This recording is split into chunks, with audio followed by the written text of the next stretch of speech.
well, we'll go ahead and get started then. Again, I want to welcome the various sites. There are 13 plus sites joining us today. Some are live, audio, video. Some are email, and some are audio questions that they can ask us as well. I'll be explaining that part more in a little bit. So first of all, I do just want to welcome everybody to us. We have many people around the world that are joining us today. That's really our vision. We're really trying to get as many Jungian groups, organizations, communities, and individuals linked in around the world. And we've had some neat excitement about that. And this one today is one of our most successful. We've had a lot of sites worldwide joining us today, a lot of individual home computers as well. And we really want to thank everybody here today. We do hope to continue growing the community of Jungian folks involved with us, and everyone here and in the audio visual world is a part of that today. So thank you.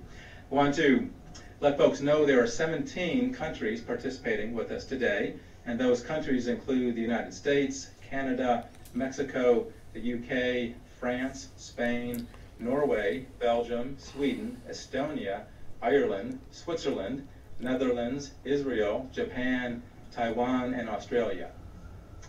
So that just gives people a sense of the global connectivity that we're striving for today. And then thank everybody, especially the far distant countries checking in. That is such a blessing to have you with us today as well. A couple quick thanks I would like to offer. First of all, UNCA, the University of North Carolina, Asheville, is our main host today, and we really want to thank them for this. None of this would be possible were not for them behind the scenes doing the technological pieces. So that includes the Distance Learning Center, which is where we're broadcasting from today, as well as the Department of Psychology and what's called the NC-REN system out of Raleigh, which is the hub connecting all these worldwide sites. So a strong thank you to them. The Philemon Foundation is a group I'd like to highlight as well today. Many of you know about the Philemon Foundation, some of you probably don't. Their main task is offering the works of Carl Jung to a broad audience. They were instrumental in the collected works as those came together. But the collected works of Carl Jung aren't the only writings that he has done or that need to be published. A good example, of course, is the Red Book, and the Red Book we'll be talking about a lot today. But they've done quite a bit in getting his works out to the public. They've been very instrumental in the Red Book. We want to thank them for that. The Red Book itself, the original Red Book, has been in the Rubin Museum in New York City. At some point, it will be at the Hammer Museum at UCLA, which is in April, I believe. It will be coming there. And if anybody would like further information, PhilemonFoundation.org will let you know about that project. If you get a chance to see it in person, I hear it's an amazing experience as well. We have numerous organizations joining us today. Those include the Analytical Psychology Society of Western New York, the C.G. Jung Center in Evanston, the Conscious Choice Corporation, Jung Cleveland, the Hayden Institute, Canuga Conference Center, Jung Center of Houston, Centro Mexicano de C.G. Jung, San Antonio Jung Center, Santa Fe Center for Alchemical Studies, C.G. Jung Center of C.G. Jung Society of Sarasota, Argosy University, C.G. Jung Society of Seattle, Sonoma State University, and the Institute of Noetic Sciences. All of those sites are plugged in live to us, so they are involved with this as we speak. Pacifica University will also be on a tape-delayed connection, but will be joining us in the afternoon, in essence.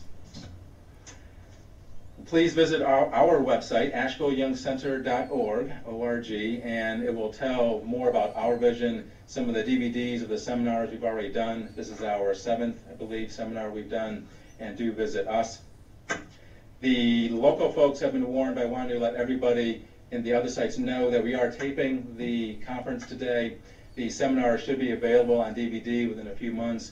But that does mean if anybody asks a question and is a strong introvert and does not want to be recorded, please ask the question via writing, write out the question, give it to the host of the place where you're at, and they will in turn ask the question. So otherwise, if you don't mind being on tape, please ask the question directly, if possible. Do turn off all cell phones if you don't mind, or at least put them on vibration for the clinicians that might need access to them. But do remember to check that. We have 9 what we call fully interactive sites today, where they can interact with us with audio and possibly video. We have 4 email-connected sites that will interact more with email. They will hear and see us fully, but if they have questions for us, I'm going to ask them to email it to me, and I will read as many of those as possible, to Dr. Stein. And our email address you should have, but if not, it's info@ashevilleyoungcenter.org. We've sent out lots of emails, so I think all the sites have that site, but that's where you send them to. And please do give us any feedback of how we're doing. Send us emails after the fact. Let us know kind of how things have been from your perspective. Okay, we're almost ready. 2 more quick things. First of all, the schedule today that we've mapped out is Dr. Stein will be lecturing for 50 to 60 minutes. We will then go for about a 20-minute block for questions that will be at a few of the sites at a time. We will do a 10-minute break and reconvene for a 30-minute teaching, 15-minute Q&A, 30-minute teaching, 15-minute. You don't need to know that for sure to memorize, but just know that there will be a break halfway through, and there will be 3 blocks of times for questions and answers. And we hope to get to all the sites at least once for questions, and hopefully twice, for that. Okay, well again, thank you. Let's introduce Dr. Murray Stein. Many of you know Dr. Murray Stein. He has been our lead presenter, for the majority of the seminars we've done thus far. He is the current president of the International School of Analytical Psychology, Zurich, which is one of the premier Zurich institutes, for Jungian studies. He may talk more about that if he gets a chance. If anybody can get to Zurich to study out there, either at their Jungian Odyssey, which is an intensive week-long program, or for their other happenings, it's an excellent experience. He was, for a number of years, the president of the International Association of Analytical Psychology. That is the large organizing body of all Jungian analysts, and was head of that for a while. He is a ordained Presbyterian minister and integrates spirituality into his practice.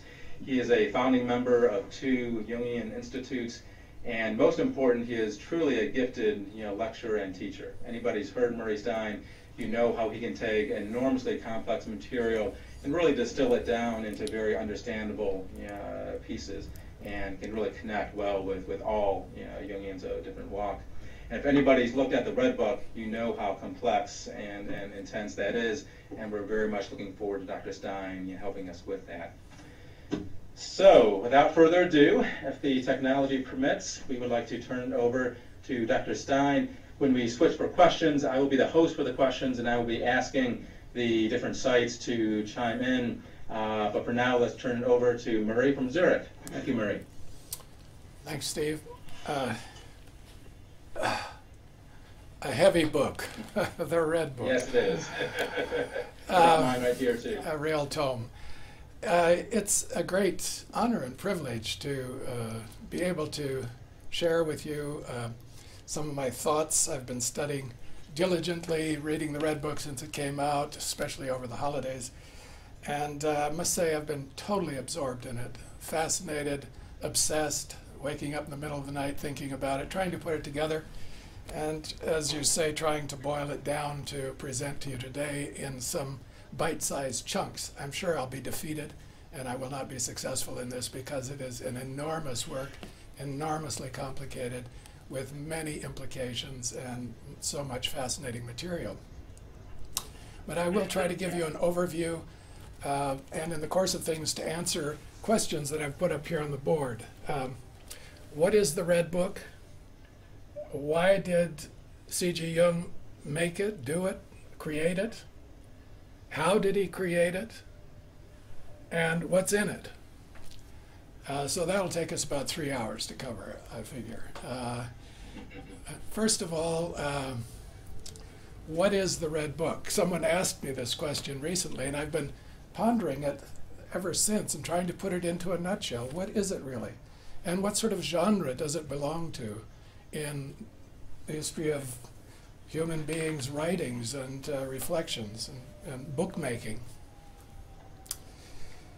I finally came to what I would say, what I consider a kind of brief and succinct definition of it, that the Red Book is a highly stylized record of a midlife man's dialogue with his soul.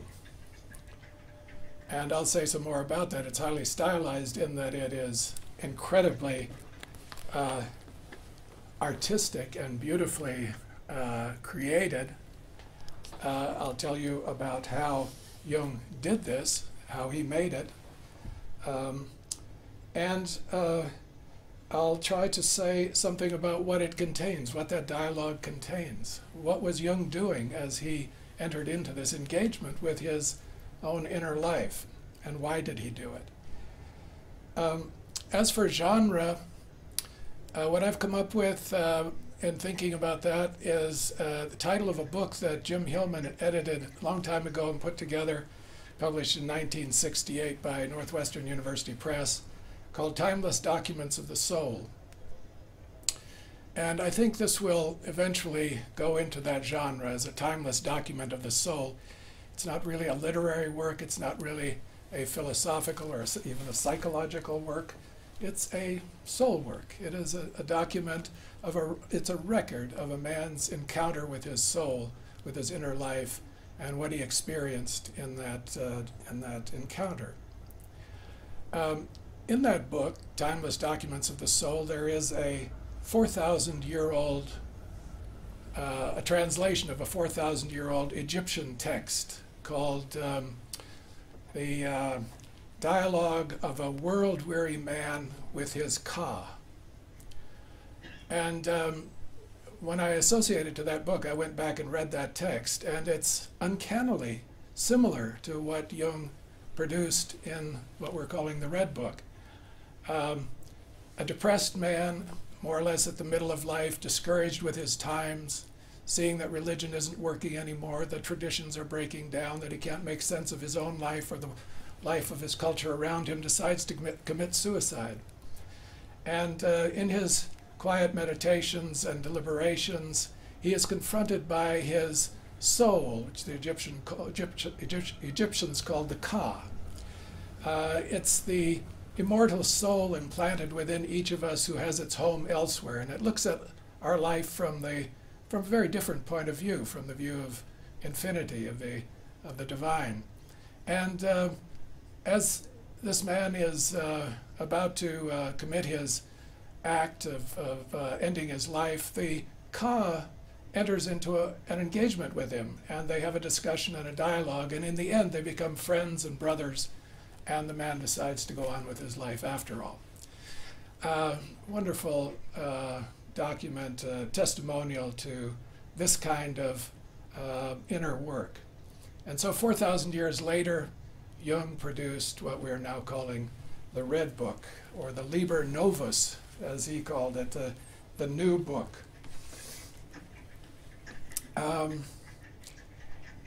What is it? As I said, it's a record. It's a record of an encounter that took place over a period of time, relatively short period of time. And I'll give you the history of all that. And it is an example, first example, if you will, of what Jung would later call active imagination.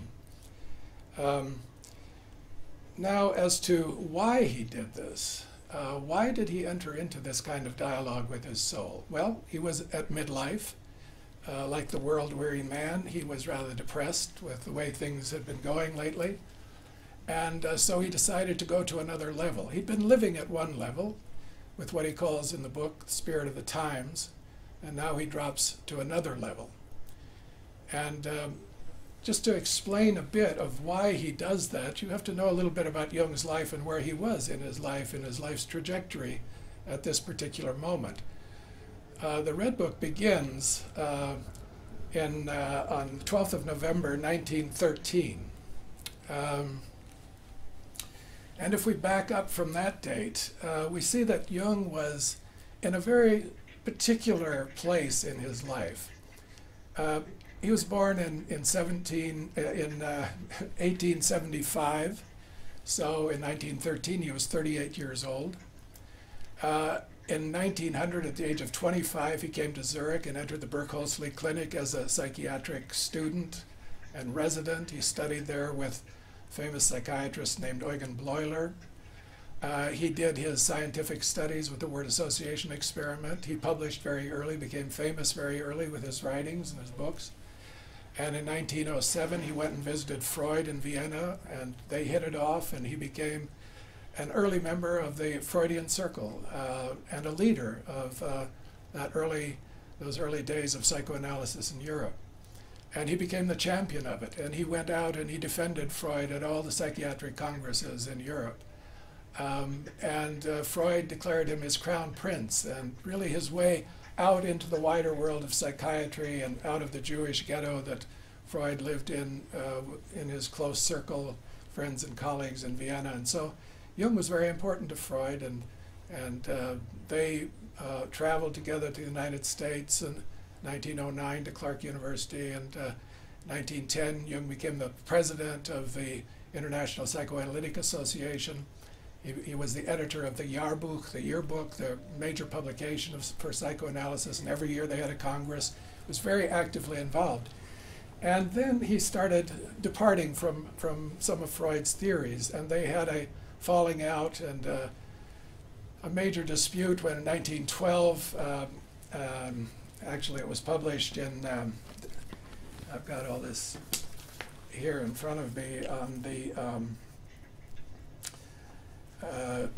in September of 1912, Jung published the part 2 of Wandlungen und Symbole der Libido, the transformations and symbols of the libido. And in that book, he really took issue with some of Freud's fundamental doctrines and theories.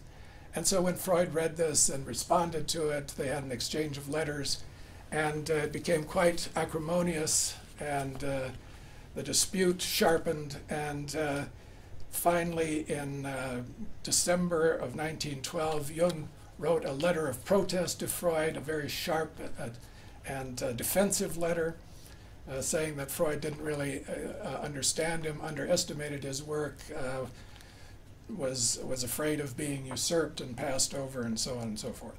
And on the 6th of January 1913, now we're entering into 1913, the critical year, on the 6th of January, Jung wrote his final letter to Freud, his final personal letter to Freud, the last sentence of which is, "Der Rest ist Schweigen," a quotation from Hamlet, "the rest is silence." And so they never exchanged much in the way of personal dialogue or words after that. Nevertheless, they did meet again at a congress in September of 1913 in Munich. It's the last time they would meet. It was a very difficult congress, very tense. Jung was re-elected president, more or less over the protest of the Viennese and Freud. Nevertheless, he was re-elected. And but he had to decide what to do. Would he want to go on with this, what he had started with the psychoanalysts and with Freud, or did he need to find another way? On the 27th of October, he writes a letter to Freud, an official letter resigning his editorship in the Jahrbuch, in the journal. He had been the first and only editor to that point. And in that letter, he says that he had heard through another source that Freud was questioning his bona fides, his fidelity, his good faith, and therefore he felt he couldn't work anymore in this position as editor of the Jahrbuch, and he resigned it. That was the 27th of October. On the 12th of November, this would be roughly 2 weeks later, he has his first, what we call active imagination, the first entry into the black books that will then become the material that he uses to create the Red Book a couple of years later. And this period of time, from the 12th of November 1913 until the 19th of April 1914, comprises the entire span of all the material, of all the primary material, let's say, all the lava, all the source material that is in the Red Book. So that's a period of about 4 or 5 months. On the 19th of April, he concludes with the sentence that ends what is called the Liber Secundus, the second part of the Red Book, which we'll talk about later, with the words, "This is the way." And the next day, he sends a letter to the IPA and he resigns his presidency from the IPA. So why did he do it? He was struggling with a decision. Should he go on doing what he had been doing in the world? And through this inner work, this meditation, these active imaginations, he came to the decision, no, this is not the way. I have another way. I've found another way. And we'll see what that is as we go into the contents of the Red Book. What did he find? What is his way? Why did he resign? Because he found a very different way from anything that he'd been pursuing before that time. And so the day after he finishes the active imaginations that comprise the Red Book, he resigns as president of the IPA, leaves the psychoanalytic movement altogether, and about a week later, on the 30th of April, he writes to the University of Zurich and he resigns his position in the medical school on the faculty of the University of Zurich. So again, he leaves another position, another worldly position, and now he's really on his own. He's on a totally different path than he had been professionally before this time. And so you can attribute to his inner work these decisions to leave, to go another way. Very important, very critical moment in his life.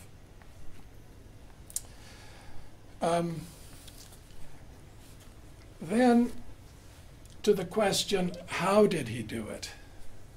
How did he create this book?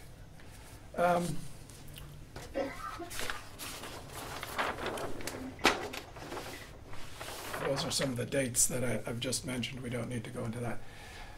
How did he create this book? There are layers to it, or levels.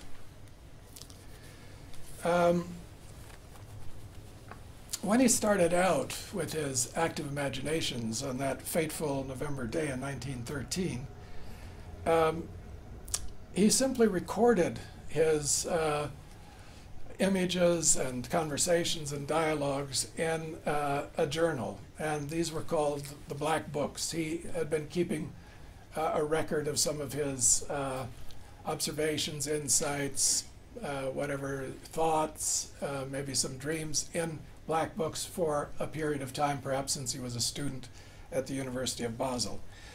And these Black Books are the container then of all the material that transpires between the beginning and the end of his active imagination work. Actually, what I've discovered that the Black Books contain material relevant to the Red Book starting in 1913 and extending to 1930. And we'll see how that material got woven into what eventually became the Red Book. So the first level is the experiences themselves. That's the source. The second level is the record of those experiences as recorded in the Black Books. And this record was created between 1913, 1914, and onward until 1930, where Jung continued to keep a journal of his active imaginations and commentaries on them. In 1914, he decided to create what he called a draft of the material to that date, a draft. Sonu Shamdasani, in his very interesting introduction to the Red Book contained in this edition, gives a very careful account of all these levels and how they fit together and how Jung created this document.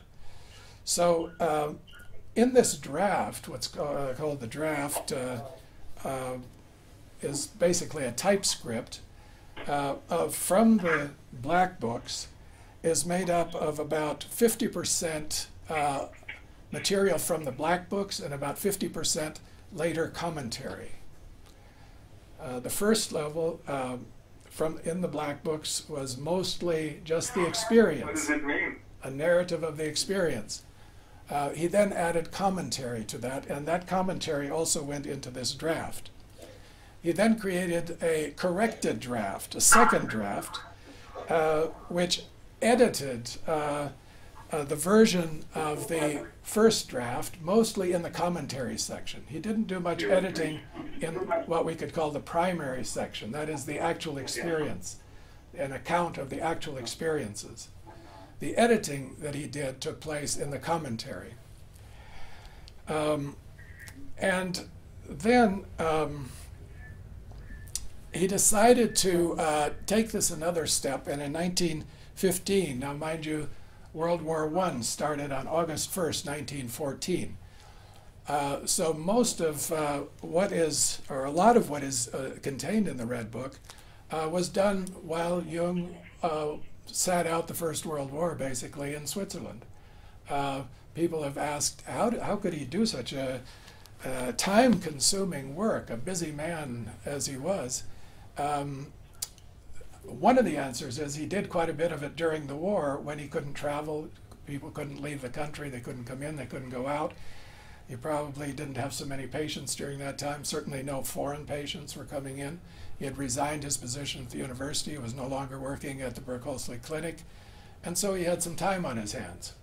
And in 1915, he decided to begin putting this material that he had gathered in these drafts into a particular form. And that's one of the most astonishing things about this whole work is the form that he chose. Now, at first, in the first effort that he made, he created what in the book is called the Liber Primus. This book, Liber Primus, that's the first part of 3 parts of the Red Book. And this material was transcribed, as you see, in a very careful text with beautiful illuminated letters and so on parchment. These were pieces of parchment that he took or bought somewhere, and he started recording in this very small script, as you can see, with a few illustrations. He started recording the material that he had gathered in the draft.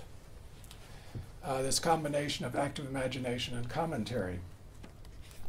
Well, it turned out that the parchment didn't hold ink very well. It didn't absorb ink, and so it started flaking, and he realized he couldn't go on with parchment. So that's when he went out and bought, quotes, the Red Book. And the Red Book is something that does look like this. It's about this size. These are actual photographed pages from the Red Book. So this is a facsimile version of the Red Book, and this is the way it actually looks in the Red Book. Large pages like this, and filled with paintings and calligraphy.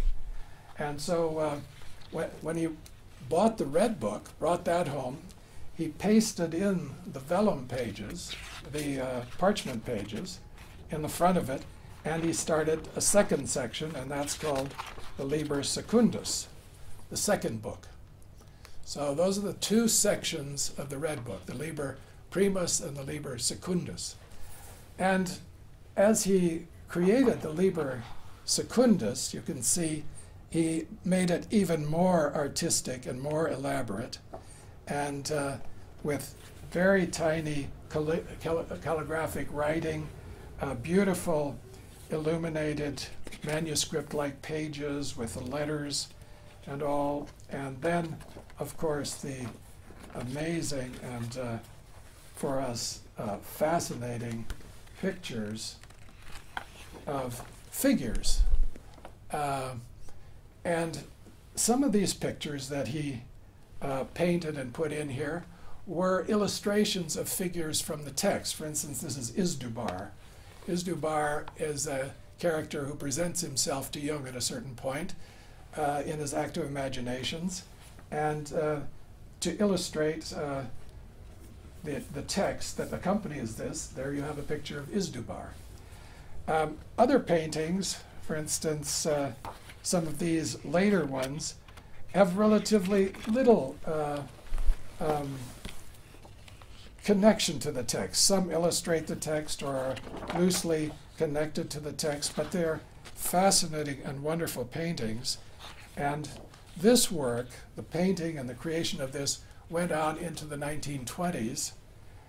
And finally, at the end of it, this is, I think, the last painting that Jung did of this Chinese-like looking mandala, 1927.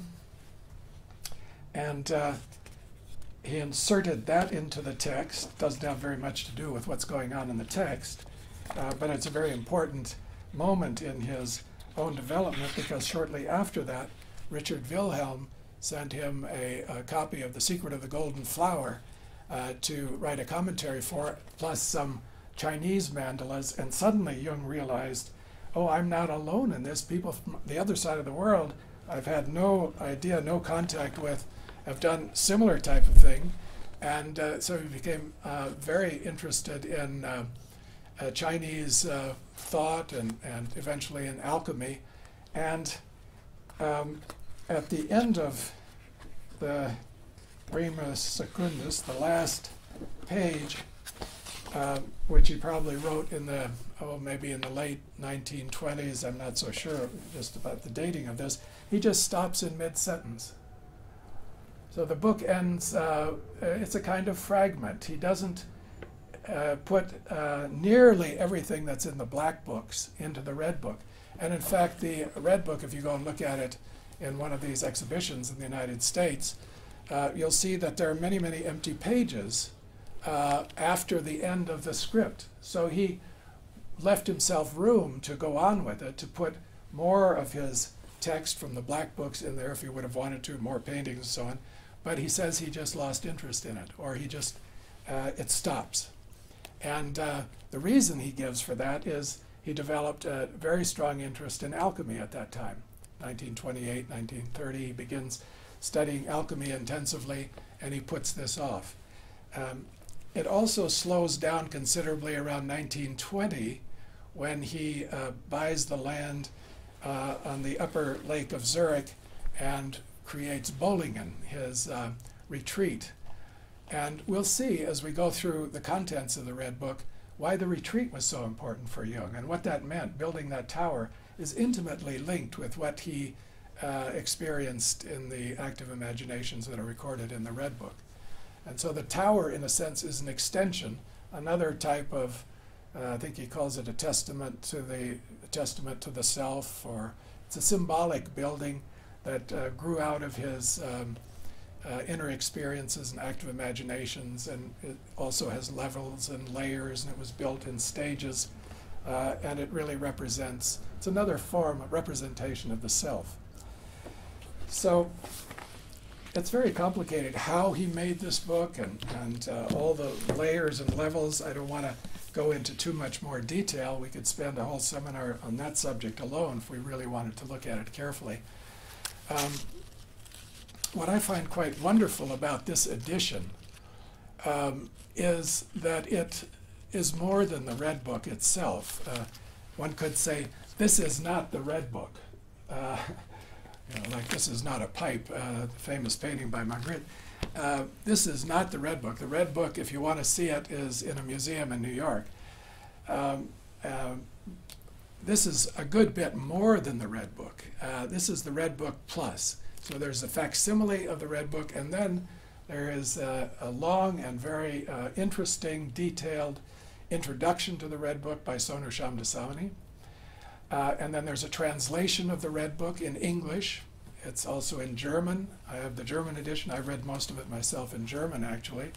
There are some issues with translation, as there always are. I won't say this is an incorrect or an unreliable translation, but I'll point out a few things where it could have been different, or translators had to make a choice, and you miss some of the nuances of some of the language in the English. But there is an English translation of the text in this book, and then there is a third section that is not in the Red Book, that in the translation is called Scrutinies, And that is another chunk from the black books that Jung did not include in his red book, but he made a separate manuscript, a separate draft, if you will, and that's in German it's called Prüfungen. The English translation, they chose the word scrutinies. I don't think it's so great, but I'll go into that a little bit later. Prüfungen contains a kind of extension of the Red Book, going further into the dialogues with Philemon. Philemon comes back as a very important figure in the Prüfungen. In the Scrutinies, he's not a very significant figure. He's important, but he isn't a big figure, a central figure so much in the Red Book itself, but in the Prüfungen, he's really the central figure. And the 7 Sermons to the Dead are in the Prüfungen. So, plus a kind of beautiful conclusion in a garden where Philemon is present, Christ enters the garden, Jung is there, and they have a discussion. And this is the end of the Prüfungen. This is sort of the capstone of the whole story. Christ looks at Philemon and says, "Oh, I know who you are. You're Simon Magus. You were one of my early followers." Simon Magus was one of the early Christians, 1st century, Simon the magician. And Simon Magus and Helen, a young, beautiful young woman, traveled around the world together and gave lessons and did magic and so on. And so Philemon is a kind of extension or another representation, Philemon and Bacchus, Helen and Simon Magus. And so it's a Christ in the garden, Simon Magus and Jung, and at the end they speak about the beauty of Christ, that Christ taught us the beauty of suffering. And that's the end of the whole work, the beauty of suffering. The end of the Liber Secundus, the end of the last sentence in the Red Book itself, or in that material, it isn't even included in the Red Book, but it's in the Red Book material, is "This is the way." And so the first part illustrates the way, or talks about the way, what is the way, and the second part has a lot more material about kind of, in the 7 sermons, a kind of cosmogony, a worldview, and some other very visionary material.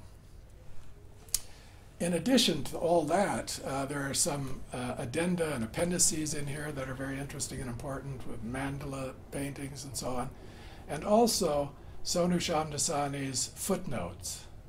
I think I've read every one of them.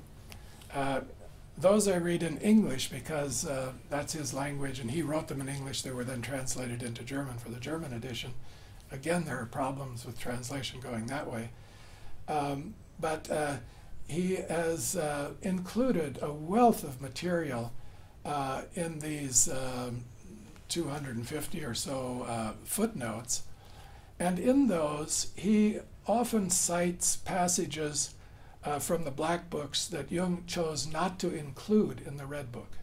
So when Jung was making the Red Book and going through the drafts that he had created from the black books, he would leave out certain sections, or he'd leave out names. And Sonu has managed to bring these all back into, so that you can see what Jung was doing. Why did he leave this out? We don't really know. I discussed that actually this morning with his grandson Ulrich Herney, and Herney told me his fantasy was that Jung, Emma, and Tony Wolff sat around trying to decide, is this appropriate? Is it redundant? Should I include it? Should I leave it out? Kind of a team effort. First time I ever heard anything like that. I thought this was all Jung himself, but he did include some other people. He showed some of his patients what he was doing as he was doing this. There are some diaries that his patients kept where they will say, oh, on such and such a date, Jung showed me that he was painting this picture, and Sonu has managed to track down a lot of these things and say, well, you know, this was Tina Keller. Tina Keller was in his office that day because Sonu had his calendar, she saw him that day, and that's what he was working on that day. So this is what she's writing about in her diary. Very interesting additions that you wouldn't find in the original, in the real Red Book, you've got in this edition. The other thing to say about the Red Book is that when Jung bought that I guess you could call it a huge journal, empty pages. On the spine, he had imprinted Liber Novus, the new book. So, you know, it's for me, it's still an open question. What does the Red Book mean? What did it mean for Jung? Why did he put so much time into it? But I think he felt it was something terribly important to invest so much energy into it. To call it by that name, Liber Novus, makes you think, well, this is like a New Testament, or this has something to do with a very new document of the soul that is pointing toward the future. And there's a lot of discussion in here about the future, envisioning the future, the religion of the future, where is it's a kind of prophecy in a sense, or there are prophetic passages in it. And so as this material came to Jung, I think he started feeling that he was privy to visions of the future that didn't come from a rational source. It isn't something you read in the newspaper or you read in books. It came from other sources. And one of the reasons he thought that this might be the case, that these are actually premonitions of something to come, is that he had this strange experience just before starting writing the Red Book. Sonu comments on that extensively in his introduction. In 1912, that's about a year before he started the Active Imaginations, Jung was riding on a train from Schaffhausen to Zurich. That's about an hour's train trip. And his mother-in-law lived in Schaffhausen. Emma came from this family in Schaffhausen, and he was probably on a visit up there, or on business or something. And he was coming back on the train, and on that train trip, he went into a kind of trance and scared himself.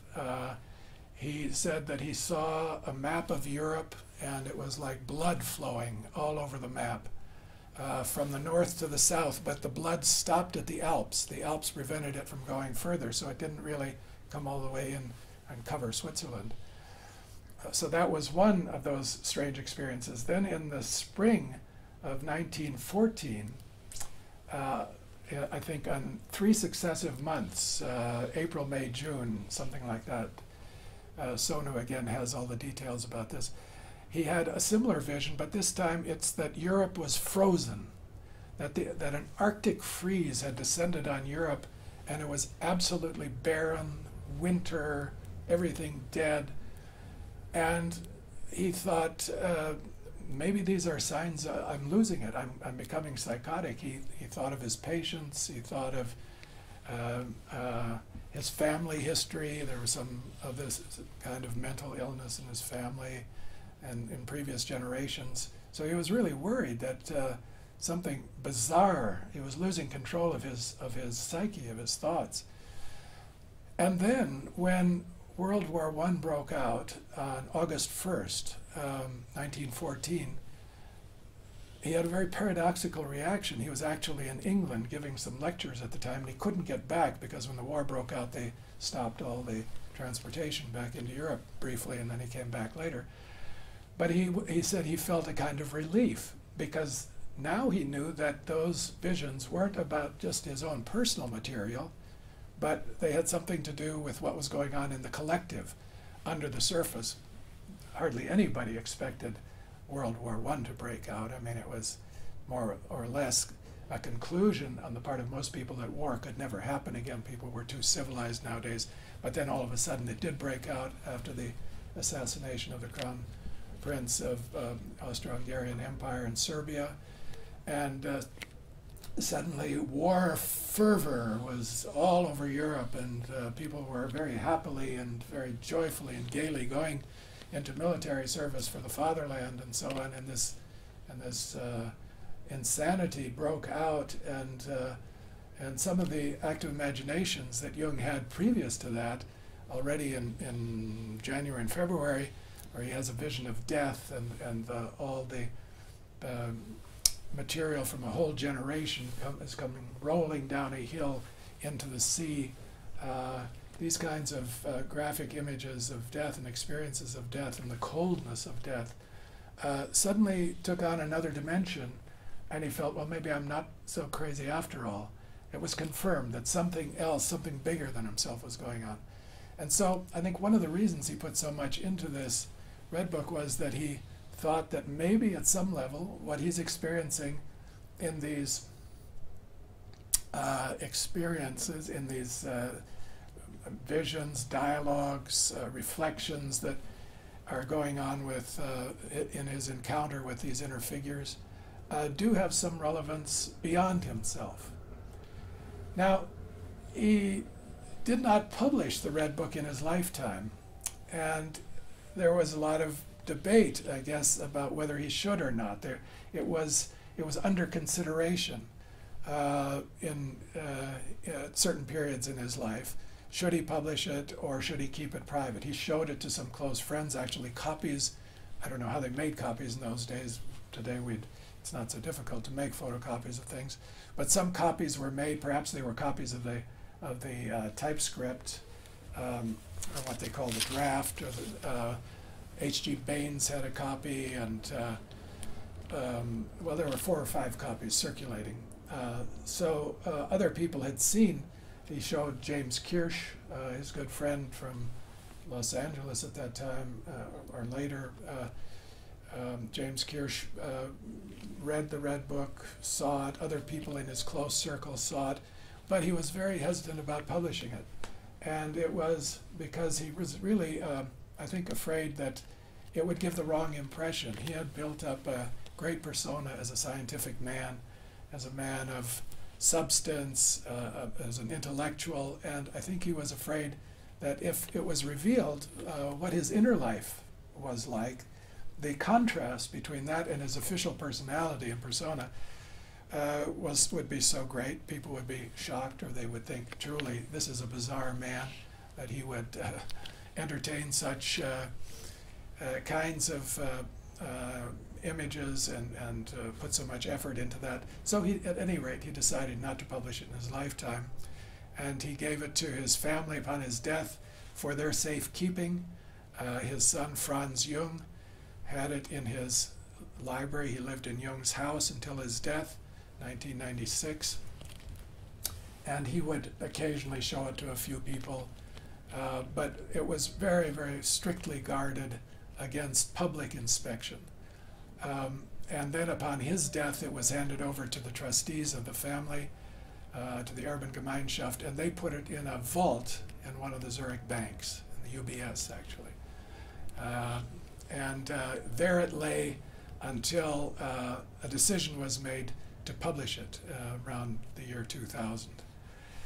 And that decision was made for a number of reasons which are mentioned in the book, some personal family reasons, but also a feeling that maybe the public would be prepared nowadays to accept this, especially in such a beautiful and scholarly version. So the family did work closely with Sonu Shamdasani, who is the editor, to ensure that it's a text that has high scholarly merit, that it's not interpretive, it's simply a historical document with an apparatus around it, the footnotes and the introductions and so on, that give it a context. But interpretation will be left for others. And I'll give you a little bit of an interpretation today as we go into the contents, but I'm not going to be heavy on interpretation. I'm going to try to, in the time that we have, give you some of the highlights of what's in the book. We've talked about what is the Red Book, why did he do it, how did he do it. Now we come to the question of what's in it. What are the contents? And there's so much there that I can't possibly give you a detailed exposition, but I will try to hit some of the highlights and at least give you an introduction to what's there and a framework for going more deeply into it for yourselves. This is the kind of book that one could sit around a table like this with a group of colleagues for a long time and go through it slowly and put it together and go more deeply into it. There are so many points of interest and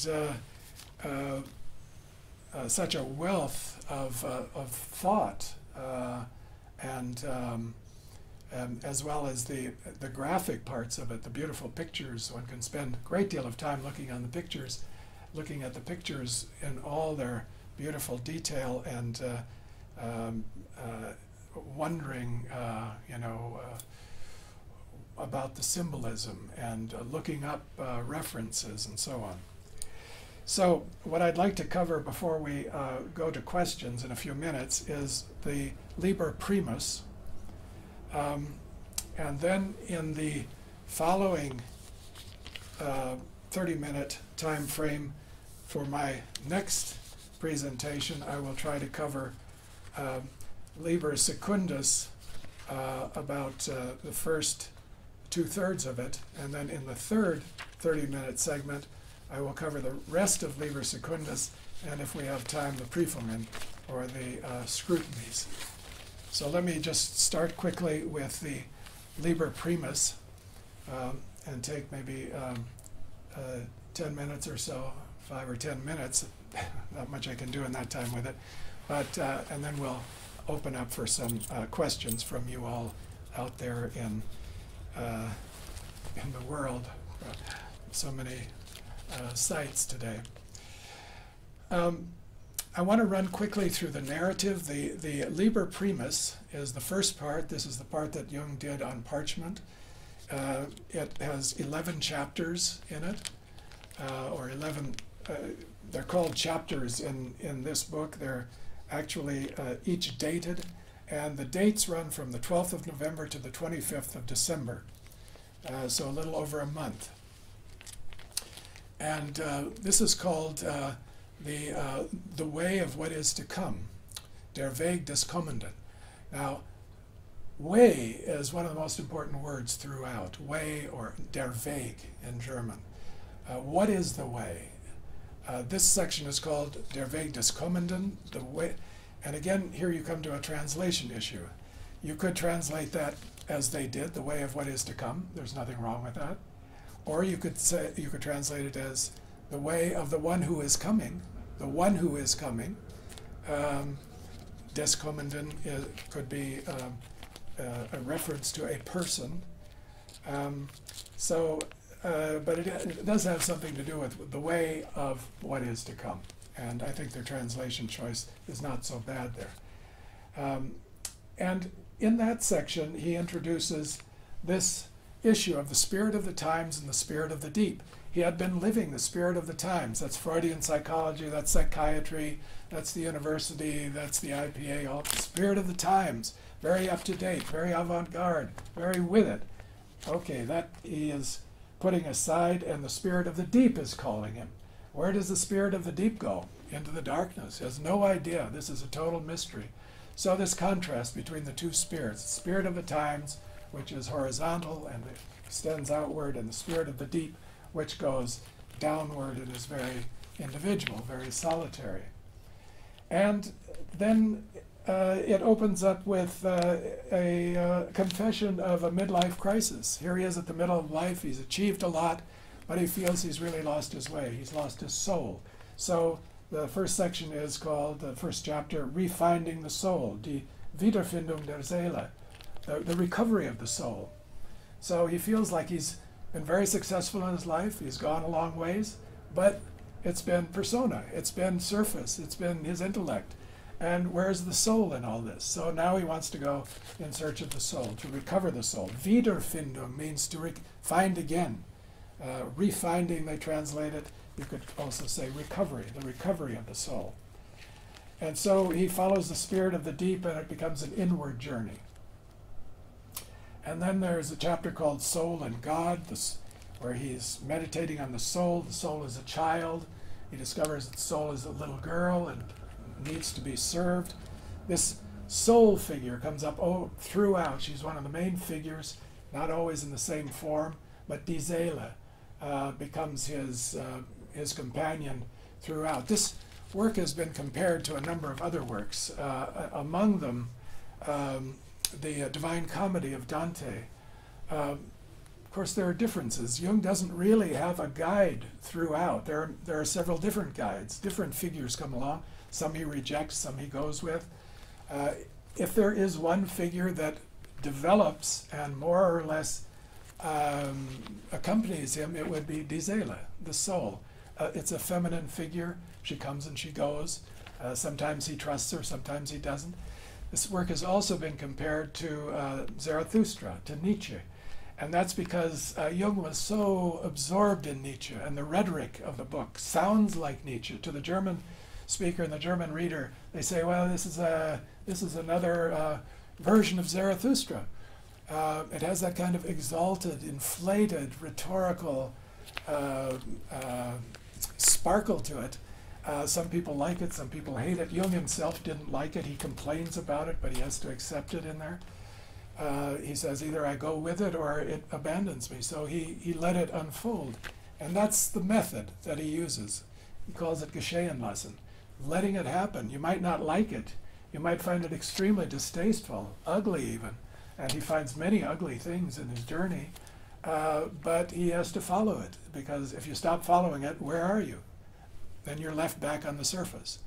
You're left again with the spirit of the time. So if you want to go with the spirit of the deep, you have to follow it and accept what comes along. Then he enters the desert in chapter 4, and he experiences in the desert quite a long period of time, I think 25 days or so. He says he's in the desert, and there he has to overcome his fear of scorn and his self-scorning attitude, because he doesn't understand what he's doing. He doesn't respect what he's doing. He thinks it's stupid. He thinks he's wasting his time. He doesn't like the rhetoric, doesn't like the language, and he's fighting himself. But he has to overcome that fear of scorn. And in one passage he says, in a funny way, well, if you don't scorn yourself, other people will scorn you, so it's better to start yourself. A kind of self-ironic attitude that he has carries with him throughout. And the difference between Jung's Red Book and Nietzsche's Zarathustra is that Jung's ego is fully in it, and he brings himself into it. If you read Zarathustra, Also sprach Zarathustra by Nietzsche, what you get is the preaching of a great prophet. Nietzsche just opened himself up and let it flow through him, but he didn't confront it. He didn't interact with it. Zarathustra speaks, where's Nietzsche? Nietzsche is invisible. In the Red Book, Jung is fully present throughout. He's the main actor. It's all about him and his confrontation with these figures. So it's very different from, it's more like the dialogue between the world-weary man with his Ba, because there it's a confrontation with the other. And that's what this is. So when he goes into the wilderness and confronts all these figures, he really brings himself into it. And there is a chapter 5 called Descent into Hell in the Future, which is a mistranslation. That really is wrong. It's Höllenfahrt in die Zukunft. It should be Höllenfahrt is a descent into hell. It's a descent. It's a going down into the underworld, but into the future, in die Zukunft, not the in the future in another time, but it's a journey into the future. So as he goes down, he starts discovering or looking around and seeing that the future is revealed in these dark caves, in these places. And that's where he goes into a cave. There's a stone. He lifts up the stone. He looks down and sees a stream of water flowing. In the water, horrible, grisly sight, a severed head, and then behind it a scarabus, a beetle, Egyptian beetle signifying rebirth, and the rebirth of the sun in the morning. And that's his first entry into the deeps, into the depths, going into the cave. So he's been able, by overcoming his fear of scorn, his self-scorning attitude, to go deeper. Now he's got an entry into uh, into something that he didn't even know existed before. And then there's an inner war, splitting of the spirit. A civil war rages between reason and the soul. And then the famous dream of killing Siegfried. He has to kill the hero, or the heroic attitude, he says. If you don't kill the heroic attitude, you can't overcome, he says later, the tendency to imitate, to mimic others, which is what he was doing before, imitating Freud or imitating his teachers, learning stuff from books, all secondhand knowledge, for the sake of grandiosity, for the sake of his ambition, for the sake of getting somewhere, his career building, all of that. You have to sacrifice all of that in order to find your own way. So the sacrifice of the hero means giving up your ambition, giving up your desire to get to the top and to be famous and to be really basically undoing your narcissistic ego needs. And so that is really the ticket to entry, that killing the hero, Siegfried, becomes his entry point into what in chapter 9 is called Mysterium Encounter. And this is where he meets the first two really important figures of the whole journey, Elijah and Salome, and their serpent. These three figures will take part throughout the Red Book. They come back again and again. And Salome really becomes the soul, figure of his soul. Elijah eventually becomes the wise man, the teacher, Philemon later. And the snake, the serpent, becomes Jung's friend. And that is the key development in the second book, where Jung can make the serpent his friend, because the serpent grounds him in this life and grounds him in instinct, so he doesn't fly away and he doesn't just become all words and hot air. So he has to accept the serpent. But here it makes its first appearance, and he's afraid of it. He just sees these figures, he finds out who they are, and he has an encounter with them. And then in chapter 10, called Instruction, Belehrung, Elijah, he learns that Elijah, from Salome, Salome tells him that she is his sister soul, that Elijah is his father, his spiritual father, the archetypal father. And then Jung asks, but who's our mother? You're my sister, who's our mother? And here you have Jung's naivete, as though, these are real people. He's talking, you tell me you're my sister and that's my father? Well, who's our mother then? Put her on the spot. And she says, surprisingly, Maria. Maria's our mother. And Jung said, what? Maria's our mother? That means I'm Christ. I'm not Christ. And he starts arguing with her. She says, yes, you are. He says, oh, pooh. You're nothing but symbols. And they look at him and they say, we're not symbols. We're real. And he is astonished because he can't dismiss them as, quotes, mere symbols. Now he has to take them on their own terms. He has to encounter them. He has to dialogue with them. And then you have the famous chapter 11, which I knew about more or less beforehand, because Jung tells the story of what happened in this active imagination in his 1925 seminars at the Psychological Club. That's been published for some years now. And this is an incredible scene where he goes back and he sees the two snakes, a dark snake and a white snake, fighting with each other. And eventually they come to terms with each other, and one takes on some of the coloration of the other one, and they make a passage for him, and he goes in and he finds Elijah, and there's Salome and their snake following. And then he realizes that Salome is blind, and he has a vision. They take him up to a high place, and he has a vision of the crucifixion. And it is so vivid. He watches Christ being crucified on Good Friday, and it's so vivid, and he bursts into tears, and he has this deep empathy for the suffering Christ. And then he notices that he himself is turning into a crucified figure, and the serpent is winding around him, and his head is turning into the head of a lion, so becoming a monstrous, strange figure, but in the image of the crucified Christ. And at that moment, Salome looks at him and prays to him as though he were the Christ, and she says, "Heal me." And he scoffs her. "What do you mean, heal you? I'm not a healer." And lo and behold, she gets her sight back and she can see. She is healed. And Jung is amazed by this, and then they look at Elijah, and he's turning into a flame of fire, and she kneels down in front of him, and Jung can't take any more, and he runs out into the dark night. And that's the end of Liber Primus. I mean, you could make an opera out of this. This is fantastic material, this descent into the underworld, meeting these figures. When Jung comments on this in that seminar, he says, well, this is a deification ceremony. A deification ceremony. I became Christ. And he has a lot to say about that later, what it means to become Christ. He says, I'm not a Christian, I became Christ. In answer to Job, many years later, in 1950s, he talks about the Christification of many. Throughout the rest of his life, he's talking, what does it mean to imitate Christ? He doesn't want to be an imitator, but if you really find your way and assume it and carry it with full responsibility, you will be living the life of Christ. You will be imitating Christ, because that's what this Jew from Nazareth did. He carried it, and he carried it to the end. And so Jung is advocating for a kind of imitation of Christ, because that's also what he experienced.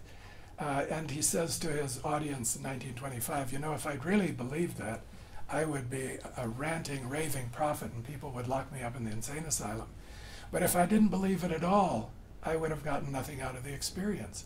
So somehow you have to hold these kind of experiences in a middle ground. And in this section, in an earlier section, Jung talks about three terms: Sinn, Unsinn, and Übersinn. Sinn is meaning, meaningfulness, sense. Unsinn is nonsense, insanity, stupidity. Unsinn, es hat keinen Sinn, Unsinn, Sinn, Unsinn. And then he invents a word. This is not a word used by anybody else in the history of the German language, as far as people have been able to discover so far. But it is an echo of Nietzsche. He uses the term Übersinn. Übersinn. Nietzsche talked about Übermensch, this is Superman, the greater man, and that has been subject to interpretation and misinterpretation, what Nietzsche meant by that. But what Jung means by Übersinn is a symbolic sense, I think. I mean, it's neither literally true nor is it untrue. It's neither Sinn nor Unsinn, but somehow these combine and these are raised to another level that's called Übersinn. And so you have to hold these kind of experiences, he's saying in this text, you have to hold these kind of experiences in your consciousness as though they were real. Symbols in another sense, not mere symbols like signs or something like that, or just symbols, but as meaningful symbols that carry a meaning that can't be expressed in any other way in a better form. I better stop, so we can have some questions. Why don't we take 15 minutes for questions, and then we'll have the break, okay? So Mexico City, are you there? Can you hear us? How many people? And please ask your questions. 16. 16. Welcome. Thank you. Do you have a question for us today? Yes. It's about the ego, but they didn't. Go ahead. Sí, I'll translate the question.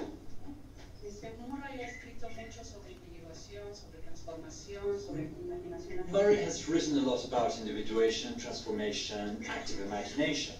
Mi pregunta es, ¿el conocer el libro rojo transforma o cambia algo de la visión o del conocimiento que ya tiene que ha realizado? Her question is whether Murray's knowing the Red Book changed his vision of active imagination, individuation process, whether that had any effect on his own vision. It's a very good question. The question is, does reading the Red Book really, has it changed my mind about active imagination or individuation? The Red Book has surprised me in many ways by its depth, its complexity, its I don't know, its huge scope, and what Jung was undertaking there is something that nobody else has done. No other Jungians I know of have created another Red Book, and it's unlikely that many people ever will do it, although they will do it in their own way, I'm sure. Active imagination is something that we use in analysis for various purposes. And this is different in that Jung didn't have an analyst when he was doing this. He was completely on his own. He didn't really know what he was doing. He just plunged into it. I think he had in the back of his mind perhaps some other types of experiences with mediumship, like his cousin Helly Preiswerk was a medium, but the way I look on the Red Book is that it is the story of Jung's transformation at midlife. It's a midlife transformation process that involves a destructuring phase, letting go of what the past has been, an entry into liminality, which is very uncertain. Material appears from all sides one has to deal with, and then a restructuring phase where things are put back together again and one forms a new identity. You can find elements of all these things in the Red Book. That's the narrative story, the entry into, the passage through, and the coming out of the experience. And so Jung had this, the original experience when he was about 37, 38 years old, and he completed his work on the Red Book when he was about 50 years old, 50 or 55. So it was a long work. It's much longer than most other active imaginations, and I think he spent so much time on it because he got a lot from working with this material and thinking about it and painting it and engaging with it after the event. So if I learned something further about active imagination, it would be that element, that there are levels. You have the active imagination, but that might not be the end of the story. Maybe you can go back and add commentary to the active imagination, paint the pictures of the active imagination, extend it outward, and keep it going. So that you could say is different from what people usually do in active imagination. What is the position of the ego in active imagination? What is the ego's position? What is the ego's position? The ego's position, and that's what makes active imagination different from many other, let's say, forms of creating imaginative literature. The ego is the main character. The ego is central to the whole project. The ego doesn't leave its groundedness, its attitude. It might occasionally transform in some of these active imaginations that Jung has. His body has changed or something changes. There are moments when he loses his normal, let's say, everyday waking identity, but not for very long. In almost every passage, in almost all the dialogues, Jung is speaking from his everyday, rational, skeptical, ironic ego. He sometimes doesn't respect the figures, sometimes doesn't want to listen to them, argues with them, disputes with them, as he would with somebody that he were having a normal conversation with. If they say something he doesn't agree with, well, what do you mean by that? And then they challenge him back. For instance, when he first meets Philemon, Philemon won't answer his questions. Philemon just sits there, and Jung gets very frustrated. And then he starts badgering Philemon. He tries to figure out how to get Philemon, get him to give him a response. So you get that very realistic scenery where Jung is very much himself, the way he would engage with people on the street or in his garden. So the position of the ego is that it maintains all of its prejudices, all of its attitudes. It doesn't become something else. It doesn't become the other characters. In fact, there's a strong emphasis on disidentifying from the other characters. keeping a distance from the other characters. That's one of the teachings, especially in the Liber Secundus, that we'll see later, that this is an important part of individuation, to make separations, differences, draw lines. And he's very suspicious of the soul, of the anima, and of Salome. He thinks she's seductive. He thinks she's trying to trick him. She's trying to lure him into someplace he doesn't want to go, so he resists her. So the ego maintains its defenses. It's very much itself in the active imaginations. But Buffalo, sounds like you're ready. Go ahead and ask your question, Buffalo. Do you think perhaps Jung's vision of Europe being frozen foreshadowed the coldness of death that took place throughout Europe after this, during the war? Yes. Do you think this is why he was seeing Europe as being frozen? Because of the coldness? Okay, I have your question. The question is, did Jung think that this vision of the coldness in Europe foreshadowed what would happen during the war? I think that's what Jung thought. That's why Jung felt relieved when the war broke out, actually, that it wasn't just him, that he was somehow in touch with something that was going on outside of him. Now, how to look at that? I mean, this is an interpretive question. Was it really a premonition, or was it a synchronicity? They're two different things. I've had this discussion with a friend of mine, and he thinks it's better to think of it as a synchronicity. Otherwise, it gets a little bit too magical, or forecasting future things on the basis of one's own active imagination or visions. But you can think of it either way. If it's synchronistic, it means this was happening to Jung. Okay, he was going through a crisis time, and so these visions had something to do with his crisis. They were his suffering, his bleeding from his suffering, from his wounds from Freud, or going cold in his relations to some other people internally, or and then the same thing synchronistically was going to be breaking out in Europe. So they're connected, but synchronistically rather than as a premonition, premonitorially, if there's a word like that. But Jung thought it was a premonition, and he writes about this in a number of places. I do have an email question from Houston, Texas. I'm going to read that one, and then perhaps we'll take a break and have Murray come back. The question from Houston is really more of a comment for Murray. Jung was careful to differentiate that we can't imitate Christ. It has to be an experience, really, of our own journey that takes us to our Christ nature, without identifying with it. Murray, any comments on the question/comment from Houston? Yeah, I would agree with that. Jung has his experiences in his active imaginations of a Christ figure, or in one case himself becoming like a Christ figure. At one point he goes into a library and checks out, in the active imagination, checks out a book, a famous text from the Middle Ages, Thomas à Kempis's book, The Imitation of Christ.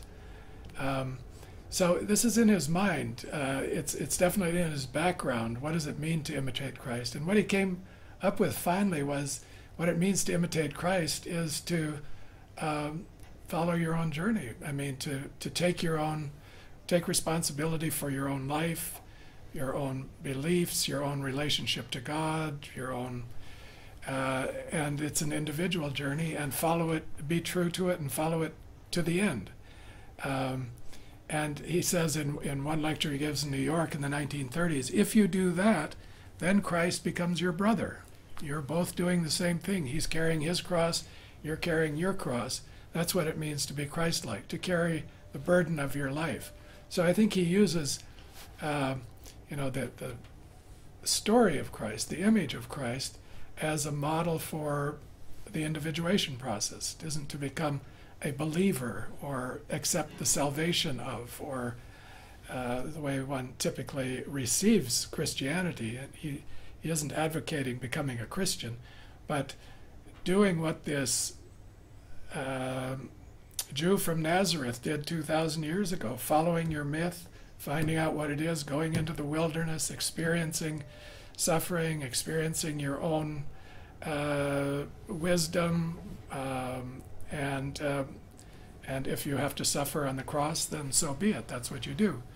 And I think he kind of foresaw his own sufferings that way, or he suffers a lot in these active imaginations and in his life. I think he was a very sensitive person, and sensitive to what was going on in himself and sensitive to what was going on around him, often misunderstood or misquoted, misrepresented, and he had to accept that. He had to accept that as the cost of following his own way. Otherwise, you're just mimicking somebody else, or you're in this hero mode. You're trying to smooth the waters and make nice, and everybody will like you, and you're building a nice persona. That's absolutely not the way for Jung. The way is to be true to your inner calling, to your vocation, whatever that is. And so that's what he means by, if you will, imitating Christ, not following somebody else's way, but following your own way. Very well, thank you very much, Murray. We're going to take a break now. We will try to open up for some more questions later after the next teaching episode. And at this point, let's turn it back to Murray in Switzerland. Murray? Okay, so let me rush on. The Liber Primus consists of 11 chapters, and if I would summarize the message of that, it has to do with sacrifice, initiation, and transformation. Okay, that finding the soul requires sacrifice of the hero. That's the message. Following the spirit of the deep brings initiation and closeness to the soul, who is a sister, and this way changes you. Following this way changes you. So that's Liber Primus. That's a kind of introduction to the Red Book as a whole. Now, the Liber Secundus I've broken into 4 sections just so we can get a grasp of it, and I'm going to try to cover the first 3 in this portion of the seminar, and then the 4th part, and possibly the scrutinies or Prüfungen in the other one. So this Liber Secundus consists of 21 chapters, and in the first part, I'm going to cover chapters 1 through 7. And I would title this Individuation as Acceptance and Separation as the main theme. This section has a lot to do with confrontation of inner figures who present themselves autonomously and spontaneously. And this book as a whole, the Liber Secundus, Jung named Die Bilder des Irrenden, translated the images of the erring, or the ones who go astray, or the ones who are not on the normal trodden path. Die Bilder des Irrenden. It could even mean the path of the crazy ones. An Irrenhaus is an insane asylum, and at one point in this section in Liber Secundus, Jung is actually, in his fantasy, is committed to a mental hospital and diagnosed by a psychiatrist. So it's a very funny section because he knows that world very well, being one himself, of course, a psychiatrist, that is. So this first part, the first 7 chapters, let's look at quickly as individuation, as acceptance and separation. And it starts out with a quotation from Jeremiah, a diatribe against people, against prophets who preach from their own dreams and not from the Holy Scriptures, not the Word of God as it's written down in the text, in the sacred Scriptures, but who preach from their own dreams. So Jung starts out in a very ironic way, Die Bilder des Irrenden, I'm going to preach to you now preach or I'm going to prophesy from dreams, from this other personal material that has come to me, and not from the given text, the received text, the scriptures. Now, in the first chapter, he comes upon a figure called the Red One, der Rote. It's a red man, a rather impressive figure who comes from a distance, and Jung sees him coming, very graphic description of him. And he is, Jung says, neither a devil nor a Christian. He's a heathen who lives beside Christianity. He lives outside of Christianity, but he lives for the moment and he lives for pleasure. And he represents the pleasure principle, the Lustprinzip, as Freud was so fond of writing about. The Lustprinzip teaches you just live for your impulses, live for your for fun, what you want to do, what gives you pleasure in the moment. And he's very joyful. He dances through life. He's a kind of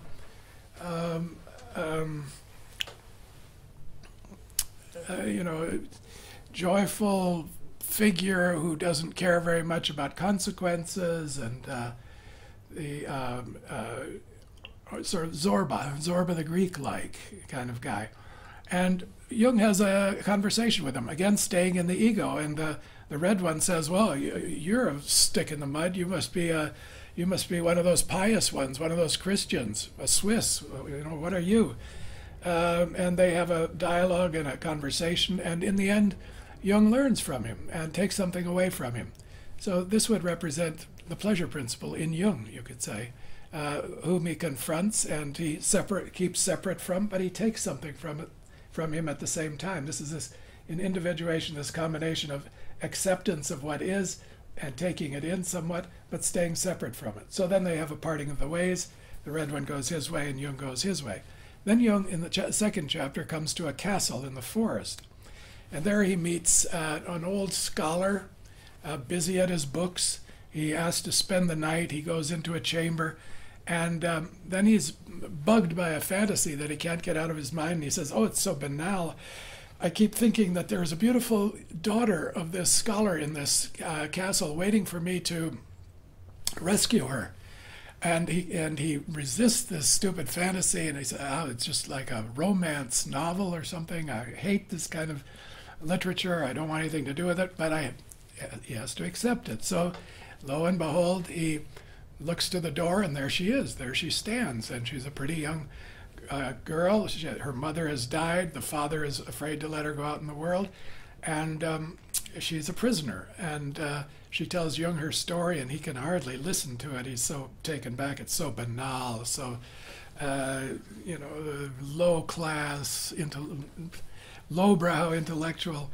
And then she starts talking, and she's actually very intelligent, and she starts talking about the meaning of fairy tales.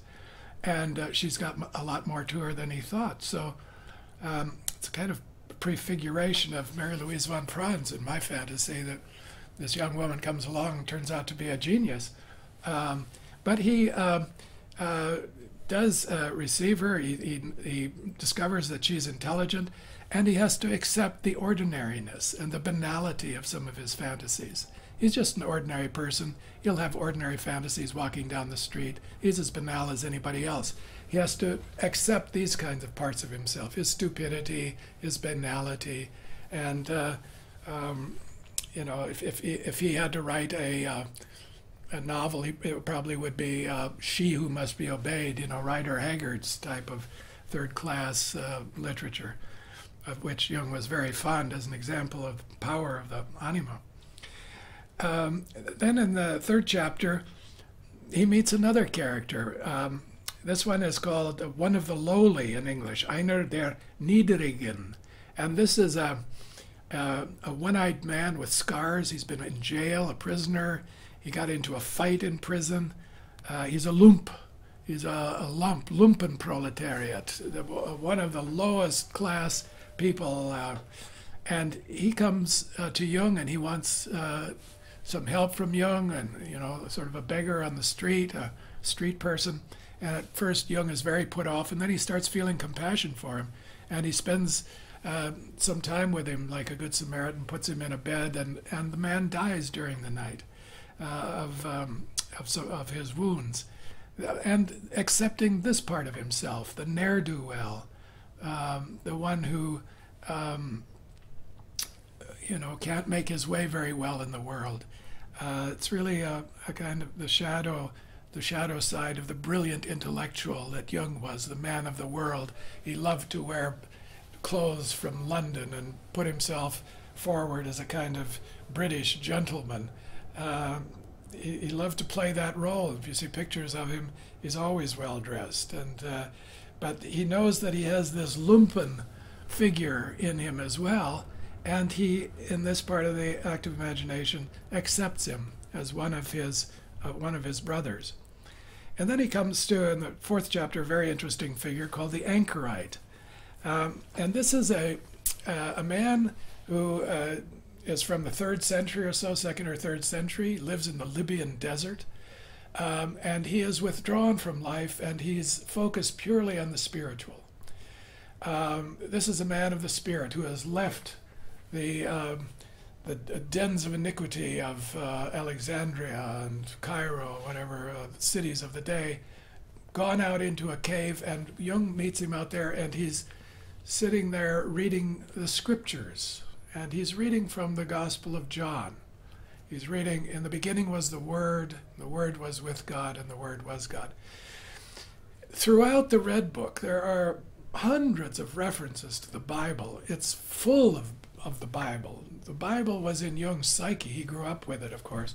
His grandfather was a pastor, a famous pastor in Basel. His father was a pastor, 6 uncles. He read the Bible. He studied it throughout his life. It was a very important source for him. And so when he confronts this man in the desert, he's interested. What are you reading? And then he says to him, well, it must be very boring just reading the same thing over and over again. You don't have a library around here? Where do you get some entertainment? Where do you, something else to read? You got a newspaper, or, this must be very boring just reading one book.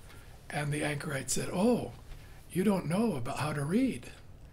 I'll tell you how to read. And what he teaches Jung is how to read deeply. I had a great teacher when I was in college, Harold Bloom. And he's written a lot of books since then, and How to Read and Why is one of his books written within the last decade or so, How to Read and Why. And he advocates exactly what this anchorite is advocating, deep reading. And deep reading is not fast reading, it's not skim reading, it's not reading when you're listening to the news or watching television or doing other things. You're by yourself, you're totally absorbed in the text, and often you say it out loud. That's deep reading. And you read it the same text many times. You memorize the text. That's deep reading. And what this anchorite is doing is reading about the Logos, about the Word that became flesh, and he's imagining it. He's bringing it, he's incarnating it. He's bringing it into his consciousness. And this takes a long time. And he says what is going on is this Logos, very abstract Greek concept of the cosmos, the order of the cosmos, logical, comes from that word. Logos was with God and was God. And this is rising out of the deep. He said it didn't descend, it didn't come from above. This is the anchorite speaking. It came from below, and it's rising, and I'm giving it birth. And I'm going to take it into the future. I'm imagining what is the future of religion. And then he tells his story, that he was an Egyptian, belonged to the Egyptian religion. They also had the story of incarnation, death, rebirth, all the same themes as Christianity. But he said, when I heard about Jesus and the Christian story, it was more convincing to me, because there actually, it did incarnate in a man. The Word became flesh. I'm fascinated by that idea, that the Word, Logos, can become flesh, can take on meat and bone and blood. That's very convincing to me. So I became a Christian. And I'm wondering what the next stage of religion will be. Where's it going from here? So I sit here and read about the Logos, and I'm imagining what religion will be like in 1,000 years or 2,000 years. And this idea that there are stages in the development of religion is a very important idea to Jung. comes up again later on in the Red Book, where he realizes that it will take 800 years for the next form of religion to be born. And so this monk, this anchorite's name is Ammonius, and he represents pure spirit, incarnating the spiritual, bringing it into this world. But he is the contrast, the opposite of the red one, of the red man. And so they will get together a little later and do something that's very interesting. And Jung takes his leave from Ammonius, having learned about deep reading and wondering what the next religion will be. And then he comes in chapter 6, he goes to the north, and he comes upon a gray figure, and he looks at a gaunt gray figure, and he looks at him, and he says, "Blood has never circulated in this man's body. This man has no heart, and it's death. He has come to the land of death." And death is standing at the border, on the seashore, at the border of land and water, just standing there, doing nothing but waiting. And as Jung stands there and waits with death, and he gets this cold feeling, here's the coldness that he had in those visions. It's death. And he looks up the hill, and rolling down the hill is a huge ball of material, trees, vegetative material, animals, human bodies, all the harvest of the summer, the end of the summer, rolling down the hill into the sea, where it will be lost in the collective unconscious, rolling down into death. So this vision of death and the summer's dead rolling down the hill gives Jung this very special feeling of being close to the reality of death. And he says the acceptance of death. Again, the theme is acceptance here. The acceptance of death and this vision of death, he says, brings or increases the joy of living. If you live close to death, or you've had the experience of coming close to death, and some of you in the audience I'm sure have, you've been very ill, or you've practically died, or have died and come back, and you have this experience of the nearness of death, you probably know that this makes life all the more precious. Jung said being close to death increased his joy of living. And then in chapter 7, the end of this section, he goes into a place called the remains of earlier temples, the Reste Friora Temple, and there he finds Ammonius and the red man together. And they've been traveling together. Now these two figures from the unconscious, the one representing the Lustprinzip, the principle of pleasure, and the other one representing pure spirituality, have been brought together in this active imagination. And they've been traveling together.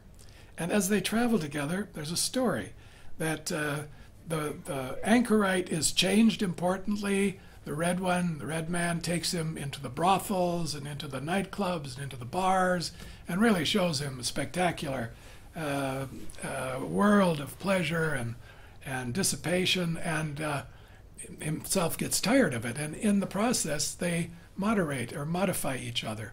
The red man takes on some of the anchorite's qualities, the anchorite takes on some of the red man's qualities, and Jung would say later in his writings about active imagination, not only is the ego changed through this engagement with the figures of the unconscious, but the figures of the unconscious are also changed. And so there's a kind of dialectical interplay between ego consciousness and the figures of the unconscious. And then this is an example of how the unconscious figures themselves, unbeknownst to the ego, while Jung's ego is doing something else, do a dance with each other and balance each other out. And the end of this section, Jung comes to the conclusion that the important thing is to find the middle. And this is another important theme throughout the Red Book, finding the middle way. The way is a middle way that combines the opposites or holds the opposites in tension. It doesn't split. It doesn't choose one over the other. It holds the tension of the opposites and the polarities. And in holding this tension, It doesn't identify either with the ideals, the spiritual ideals on the one side, or with the instinctual infrared end of the spectrum, as he writes about it later, the instinctual side of the psyche on the other. It holds an in-between ground.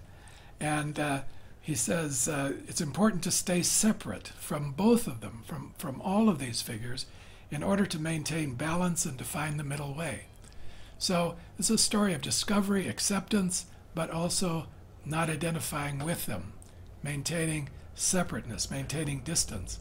So the message of this section of the Liber Secundus is confrontation with inner figures who represent basic attitudes toward life, leads both to acceptance of what they stand for and represent, partially, and also to separation from them, so you're not identified with them. You know where they are, when they're at work. And individuation proceeds by stages toward a distinct and individual sense of balancing these opposites, the various factors of the psyche, without identifying with any of them. So that's a very important conclusion that Jung reaches in this first part, let's say, of the Liber Secundus. In the second part, and I'll have to go a little faster, I've titled that, this is basically chapters 8 through 13, individuation as integration. The first part was more separation. Now he's going to start integrating some important things. And you could also refer to this section as a holy illness and the constellation or the birth of the wounded healer. Because Jung has to accept his holy illness, his craziness, if you will, his own psychic reality. Well, on the first day, it says Erster Tag, this is the 8th of January 1914, chapter 8. Jung is traveling to the east. He traveled to the north where he met death. Now he's going to the east. And as he goes to the east, he comes upon a figure, a mythological figure, named Izdubar. Izdubar the Mighty. And he paints a picture of him. It's his first big picture in the Red Book, and I just want to show it to you quickly. It's on page 37, I believe. I don't care much for the picture, but it's quite an impressive figure. He's a giant of a figure, Izdubar the Mighty. There you see him. Can you all see him? It's on page 37 of the Red Book. And Izdubar comes from the east. He's a figure of the east. And Sonu Shamdasani writes something in a footnote about him that he's related to Gilgamesh and so on. But he's a mythological figure. And he's wounded. He comes from the land of faith and belief, and he's been wounded by reports that he's gotten that in the West, and he wants to go to the West, in the West there's a very different attitude toward religion and faith, very skeptical, very scientific. And Jung comes from the West to the East, and they confront each other. Izdubar represents the mythological man, mythological attitude, early sort of pre-Enlightenment, pre-Christian even, or Eastern religions. People who to this day go to India, they say it's a very spiritual place. It's so different from the West, from Europe or North America. And he comes from the East, he comes from the Middle East, comes this way, and they meet. And Jung wants to go to the East, and Izdubar says, don't go to the East, it will blind you. The sun's too bright for you there. So he warns Jung not to go to the East. And Jung is sorry for him because he's been wounded by science. He says, in the West, we no longer have faith. We no longer have religion. God is dead. Nietzsche announced it years ago. And what we have now is science. And science wounds religion. If you come to the West, it will destroy you. They'll take you apart. They will analyze you to pieces. They will reduce you to rubble. You can't go to the West. And so they're stuck there. And Izdubar is wounded. Jung feels sorry for him, but he's too big to pick up. What's he going to do with him? How can he heal him? That becomes the problem and the question. So Jung comes upon an ingenious idea. He says, I'm going to treat Izdubar as a fantasy.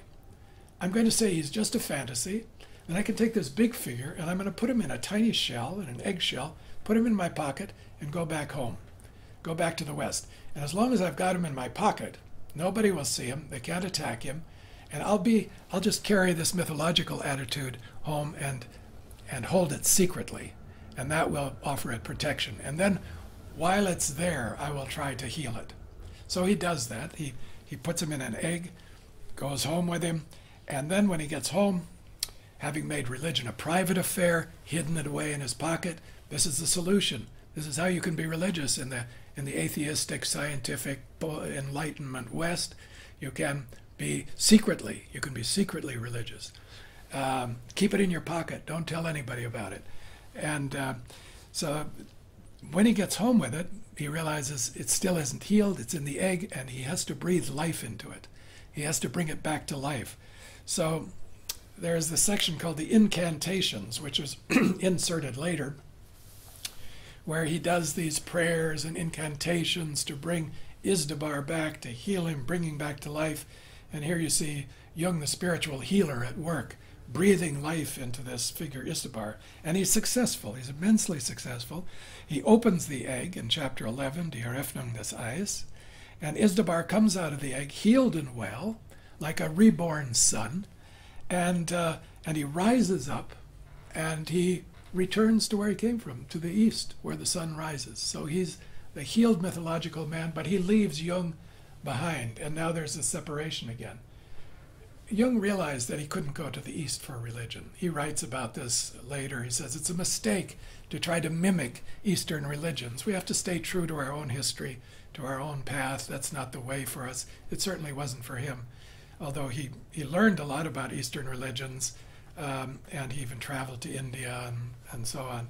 But he was not in favor of leaving your own tradition, whatever that is.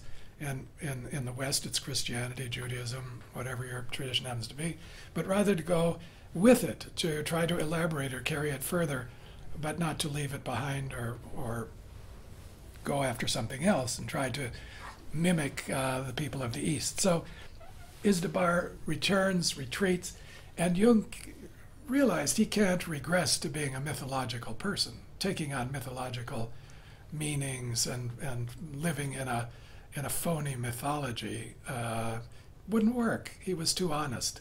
He was scientific. He was an Enlightenment man.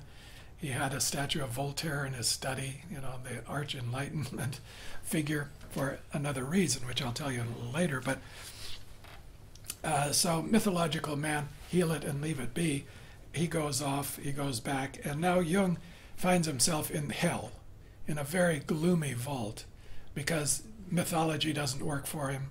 That kind of religious attitude has to be left aside. He separates from it, and he goes into probably the darkest, grimmest scenes of the whole Red Book. Horrible, horrible imagery. He goes into a place, it's called Hell, die Hölle, where he sees a mistreated girl with golden hair, an abused girl with golden hair, lying under the body of a man, and she has a fishhook in his eye. And he represents evil. He is evil. He's a child abuser, something like that, or a devilish figure. This is hell, after all. And in hell, this abused young girl with a fishhook in his eye. And she holds it in his eye because he cannot let go of his eye. He cannot let go of his sight, or he will be lost. So she's got him by the short hairs. And he can't further abuse her, but she can't release herself either. And there they are in this stalemate. Then, in the next chapter, chapter 13, which is the end of this section, the conclusion of it, is a truly grisly, horrifying. I could hardly read this. I wanted to put the book down, and there are passages like this in there.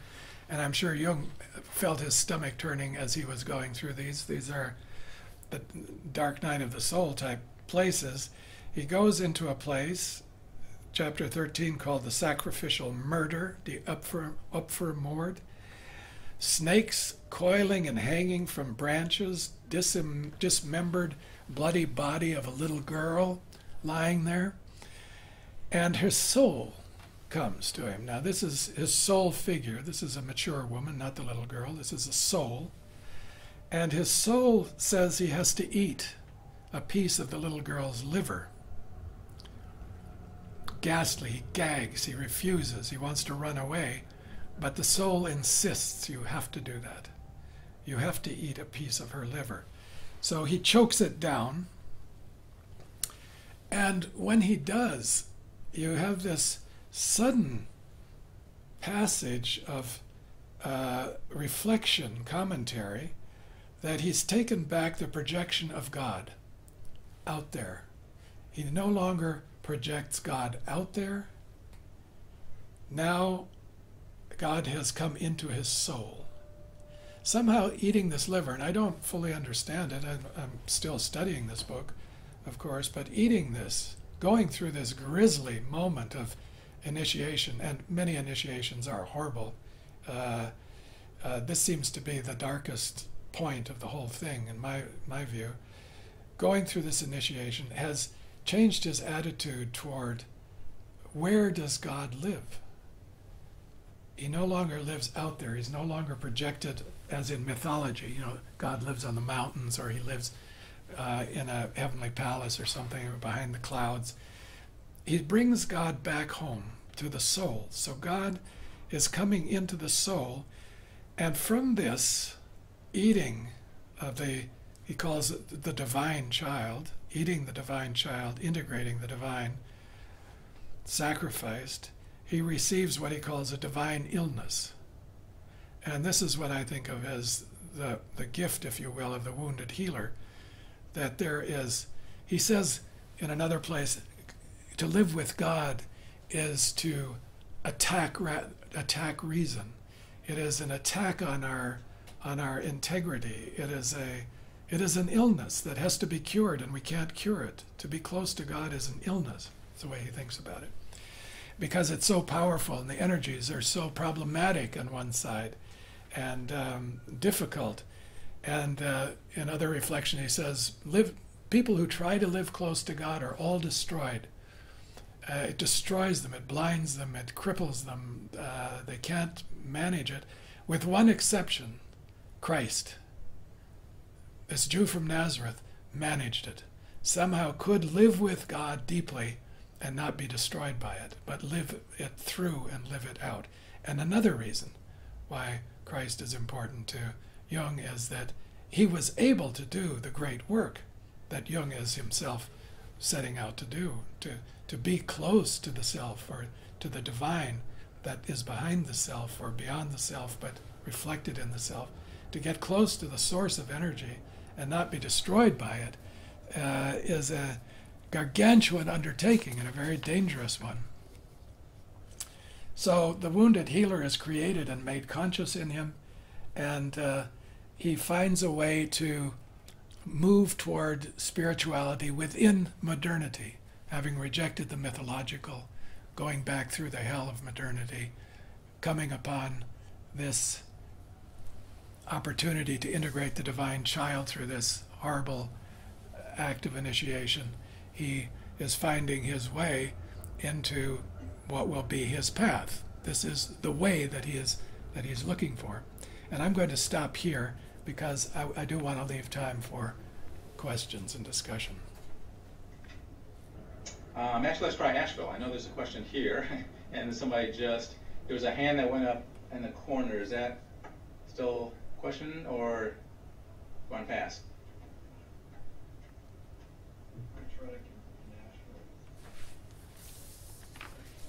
Going back to your initial comments, historical context, facing this work in historical context, I guess I think in terms of the break with Freud, Jung's relationship with several women, withdrawal from public life, but also this revolver that sits beside his bedside at night. And I'm curious. You get into some of this, I think, in the second part of the lecture. I'm curious, at what points do you see this as a dialogue of one man's struggle for survival, and specifically points of contact with pain and pathos. So, to what extent is this one man's struggle for survival in the face of enormous pain and pathos? Well, it certainly is that. I think he was struggling to survive psychically. I mean, that revolver in his drawer was partly there to, he was a psychiatrist and he worried about patients attacking him, finding out where he lived and maybe coming to get him. At least that's a reason he gives. Also, in the Swiss army, everybody, all men in Switzerland had to be in the military, and they all were issued weapons. And so the revolver was a military revolver that he kept there. But there is one passage where he says he felt that if he couldn't understand a dream, he would have to kill himself. And I don't know how serious he was about that, but it certainly put a lot of energy into that interpretation that he did finally come up with. But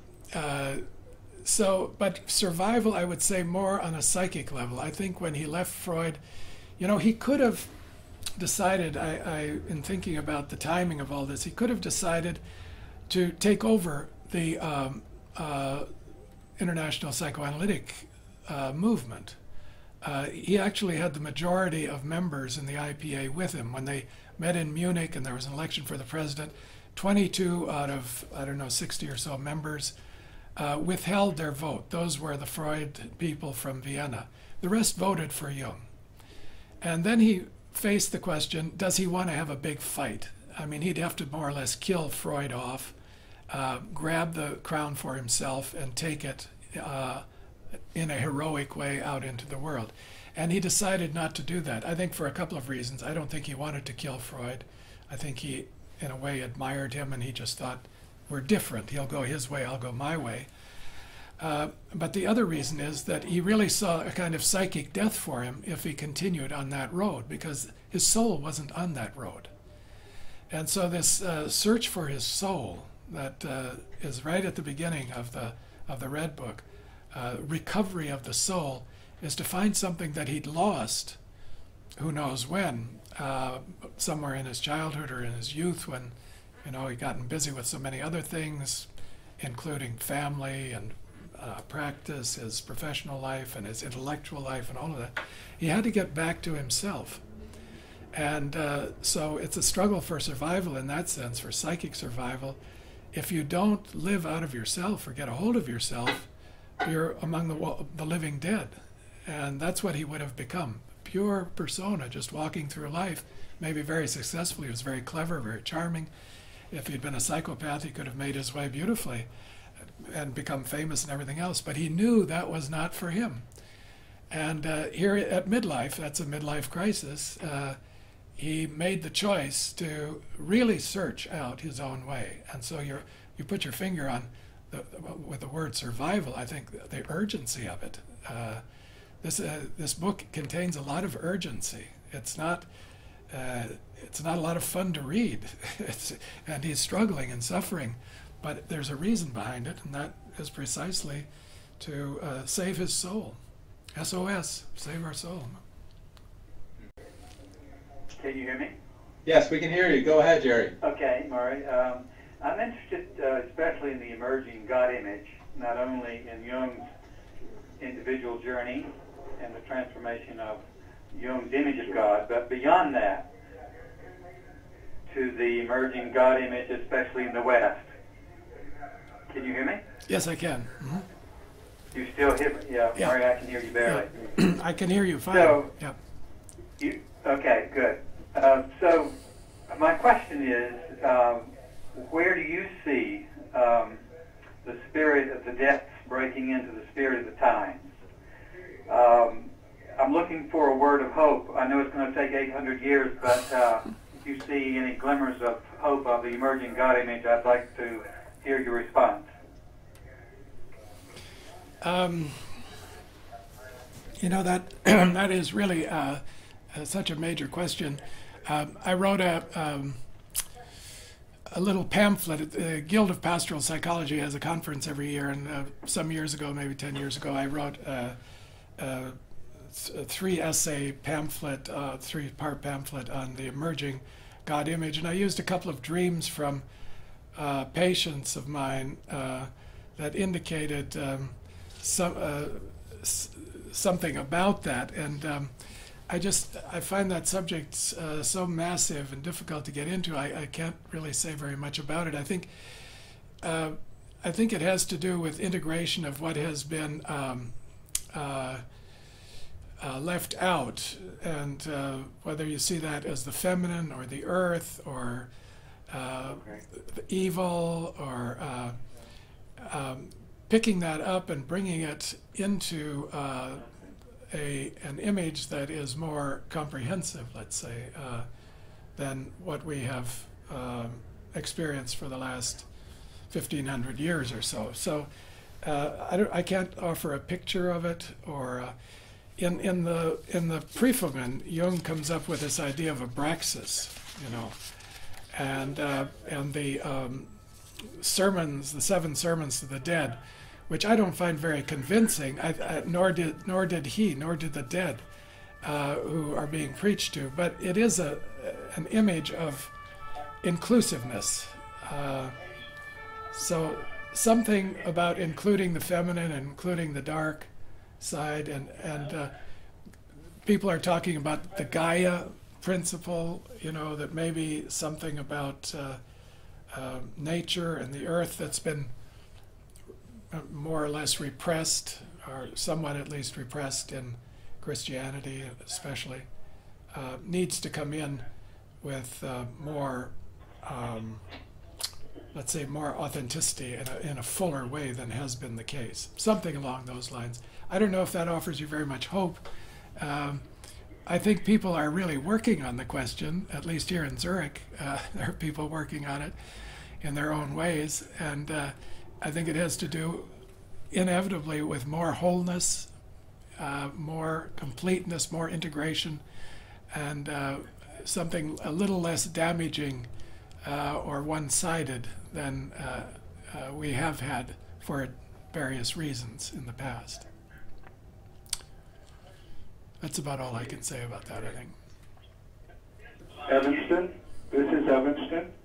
Evanston, okay, go ahead, Evanston. And everybody turn down your speakers and mute your microphones if you're not talking. Go ahead, Evanston. Evanston, Illinois, and we have 18 people here. Right.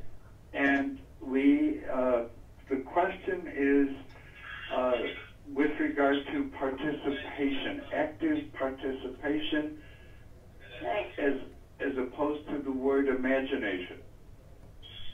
No. Okay. Active participation. Well, I think that's an alternative. It is a matter of active participation in the fantasies that the ego. Okay, there's a question I have.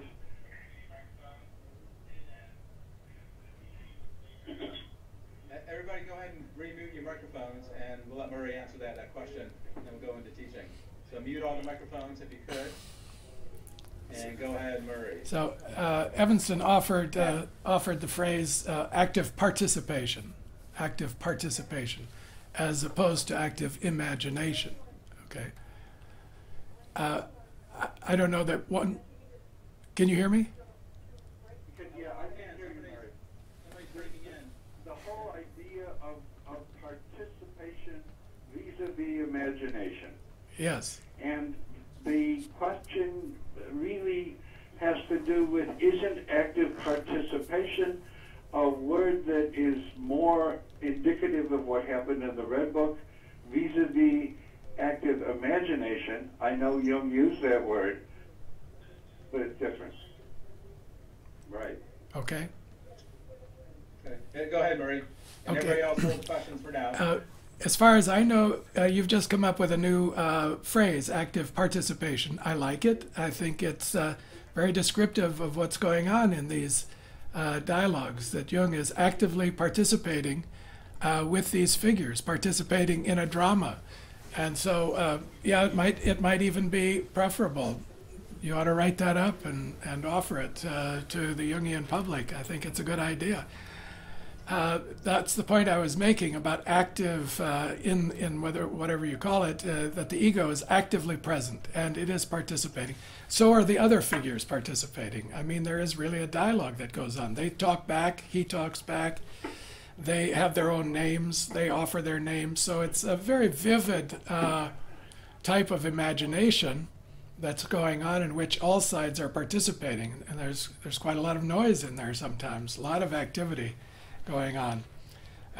You could say that Jung had a very active imagination himself. I mean, he had a very vivid imagination which he could personify these figures, these inner figures, and you can't say that he gives them life. They have life. They present themselves to him, and then he participates in the drama that unfolds, and he does not reject even the most humiliating and the most disgusting invitations to participate. So I think he realizes that if he turns away, he isn't going to find his way. And with that, I'm going to have to get going here so that I can give you a kind of conclusion. I'm going to have to skip over a bunch of material, but you have the book. You can read it. Just to say what is the final result of all this. And so I want to go into the last part of the last chapter, chapter 21 of the Liber Secundus, which is the end of the Red Book itself. Then a Liber Tertius, if you will, a third book, was added by Sonu Shamdasani when they put together this volume. And that is the what they're calling the scrutinies, or the Prüfungen. And that is also a part of the Black Books, but Jung created a separate manuscript of that and broke out from that section the 7 Sermons to the Dead and published those separately. But now it's brought back, and it really does belong. It's integral to the whole of the story that unfolds in the Red Book. But I'm going to more or less stop with the end of the Liber Secundus for today. And maybe another time we can go in. It would be a whole seminar in itself, the chapter on Prüfungen, because that's where the 7 sermons are, and there's a lot of material in there. But toward the end of, or in the last chapter of the Liber Secundus, chapter 21, we meet Philemon for the first time in the book. The chapter is titled Der Zauberer, the magician. And this takes place in January and February of 1914. And this is just before then Jung goes ahead and resigns his various positions. So it's really a very powerful conclusion. It goes on until the 19th of April, this section. It's the longest single chapter in the book, The Magician. And here Jung says it's his 10th adventure, if you count these various episodes as adventures. And he goes in search of a magician because he knows he has to find a magician to what he calls steer the wagon. He asks himself at the end of chapter 20, who's going to steer the wagon on this way? Who guides the way?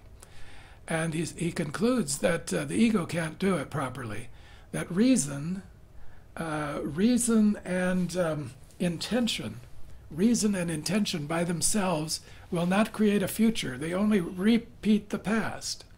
If you only use reason and intention, you use your experience, and nothing new will come of it. What produces the creative is something that breaks in, something that is different, that's off the wall, that interrupts and upsets. And reason and intention by themselves don't do that. They repeat the past. And so to find this way, which is a new way, this is a new book, the new way, creative way, he has to find another guide. He has to find another means of steering the wagon. So he decides to go in search of a magician, the great magician for instruction. And now we come upon the concept of magic and magician. So going in search of the magician, he goes to the home of Philemon and Baucis. Now, Philemon and Baucis are a couple, a pair. They're living in this home. They're in retirement. They're old. They're classical figures. They're from Ovid's Metamorphosis. Philemon and Baucis were the couple that welcomed the gods, Apollo and Zeus, or Hermes and Zeus, who were traveling through the world. They came into their home. They offered them their best food and so on, and the gods blessed them for this welcome reception. Receiving the gods becomes absolutely critical in Jung's philosophy and his attitude toward life. In the end, he says the ego must be cleansed and turned into a receptacle, into a clean receptacle, into a vessel. The ego is not there for taking charge and taking action. It's there to receive. It should be a vessel. So he wants to receive something from another source and goes to Philemon and Baucis, who are the ones who have received the gods. That's why he goes to them. And he tries to get into a conversation with Philemon in order to teach him magic. And Philemon resists him. Philemon is tending his tulips. He's not interested in dialoguing with Jung. He's retired from the world, and he's just tending his own garden. And this image of tending your own garden, just taking care of your own business, tending your soul, loving your soul deeply, taking good care of your soul, becomes sort of the hallmark of this way. Okay? The way is to tend your own business, tend your soul, care for your soul, love your soul. And Philemon is a model of that. He's just there in his own house. He's taking care of his tulips. He's meditating, taking care of himself, of his soul. And he keeps to himself. He doesn't teach. He's not wise. He's wise only for himself, but like a serpent, stays to himself. And he's not a Christian. In other words, he doesn't belong to the community of people who are doing good and helping. This is a very different attitude of going inward and living a solitary life, tending your own garden. Now, we know that Jung kept a bust of Voltaire in his study throughout his life, in his home in Küsnacht. And I'd often wondered about that, because Voltaire is so different. His attitude is so different from Jung. He's a man of the Enlightenment, very rational, French, and so on.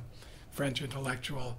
Jung was not at all inclined in that direction. But what he liked about Voltaire was Candide. And at the end of Candide, where Candide comes home, finally decides the way to live is to tend your own garden, to stay at home and be deeply connected to yourself. And that's the way Jung lived the rest of his life. He did travel. He traveled quite a bit, actually. But he built himself a house at Bollingen. He spent a lot of time in solitude. And he did his active imaginations and meditations and worked on things like the Red Book. And so this is the message that Philemon will teach him by example. He teaches him by example, and he doesn't give him many words. In the end, Philemon says, "What is magic? It's really just." It's a way of dealing with the irrational. It tries to make the irrational intelligible. It's receiving the irrational into your home, welcoming it, engaging it, participating with it. And if you do that, it has an effect on you, and indirectly it will then have an effect on other people. That's magic. That's what magic is. That's all it is. It isn't some great power that you're going to get in your hand, like a wand that you can transform lead into gold. It's how to be comfortable with the irrational and to make it intelligible. That's what magic is. And this is going to be Jung's great gift from the soul. She's going to give him the wand of magic that opens the door to the unconscious and invites it in.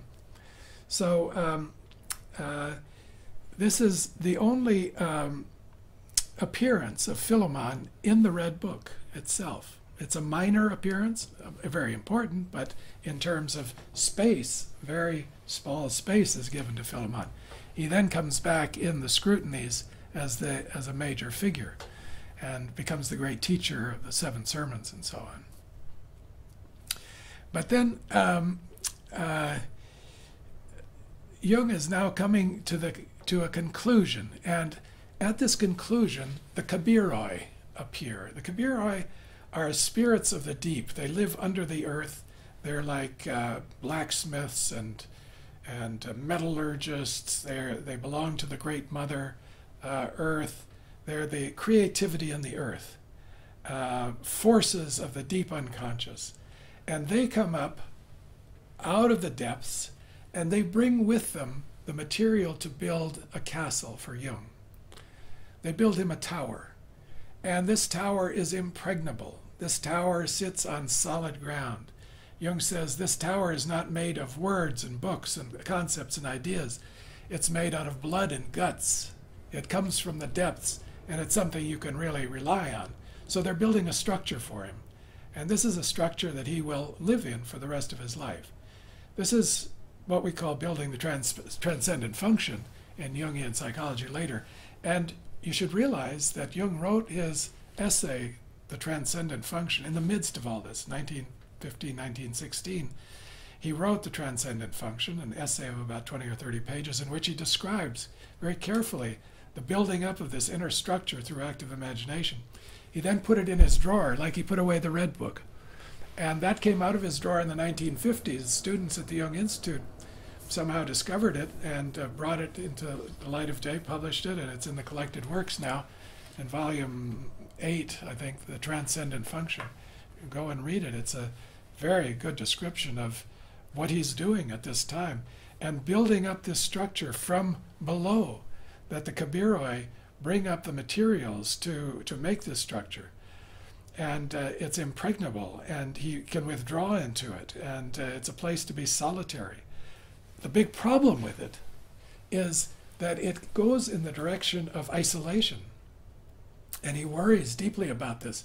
He says, does this way that I'm discovering, this way of solitude, mean that I have nothing to do with other people? Is it so isolated? Is it so apart from the community that I'm going to go into a sort of solipsistic or schizoid place and live in my little tower and be protected? Yes, but I'm out of contact. So he worries about the problem of love. And he hears Salome weeping. His soul is weeping at what is happening because he's going too far in this direction of the tower. He's cutting himself off too much. Yes, it's important to have this structure, but if you're cut off from other people, you have no empathy, you have no connection with them, you can't live a human life that way. And certainly out of contact with human beings, it's a tremendous loss of what they have to offer and what they have to contribute to you and you to them. So that's a big worry on his part. And Salome crying insists on entering into his life, and he rejects her. Elijah and Salome come back. Elijah offers her to him as his reward, and he says, listen, I can't have another woman in my life. I'm already married, and I don't live in Turkey. He says, I can't have a bunch of wives. There's a lot of humor in the Red Book. And so he rejects her at first, but she doesn't let go. She keeps coming back. And then he realizes that he has to accept a kind of transformed love into his life, a different kind of love from the seductiveness that Salome originally represented. Salome is not a good image of the anima. She's nasty, she's seductive, she is responsible for the death of John the Baptist. Bring his head to me on a platter. She's into power. She's a horrible image of the feminine, you could say, and he's put off by her and appalled that she's the one that would appear to him. So she has to be transformed. That's part of her being cured of her blindness. And he says the lust has to be taken out of her, and I have to take that on myself and leave something called pure love to her. And then he has to have a long meditation. What is that? What is real love? And so this is as he comes to the end of the red book, a book of passion, incidentally, a book of feeling, and full of his blood and guts, he has this long meditation on love. And at a certain moment, the serpent, who has become a very important figure to him, a few chapters back, he and the serpent really get united, and he depends on the serpent for grounding in his instinctual life and integration of the shadow, very important moment in his individuation process. The serpent now comes to him and turns into a bird. And the bird and the serpent, of course, are a pair of opposites. The bird represents the spirit and the serpent the instinct. But they're so connected now. They're so in relation to each other, spirit and matter and spirit and body, that one can turn into the other. And the serpent flies to the heavens, disappears, and comes as the bird, and then comes back and says that the bird has found something for him in heaven. Serpent, bird comes back and says, I've found something for you up there in heaven, in the heavenly places, a crown. Well, this is very symbolic, of course, in Christianity, the crown of thorns of Christ, but the crown of righteousness, the crown of glory, all of this. I found a crown for you, and I bring you this crown back. And now it is in, and the text of the Red Book stops. That's where Jung stops writing his calligraphy. So if you just had the Red Book, that would be the end. You wouldn't know what happens now. But in the black books, it goes on. And so in the translation, they keep the text going. What she says, or what the bird says, and now it is in my hands a golden kingly crown. Inside is writing.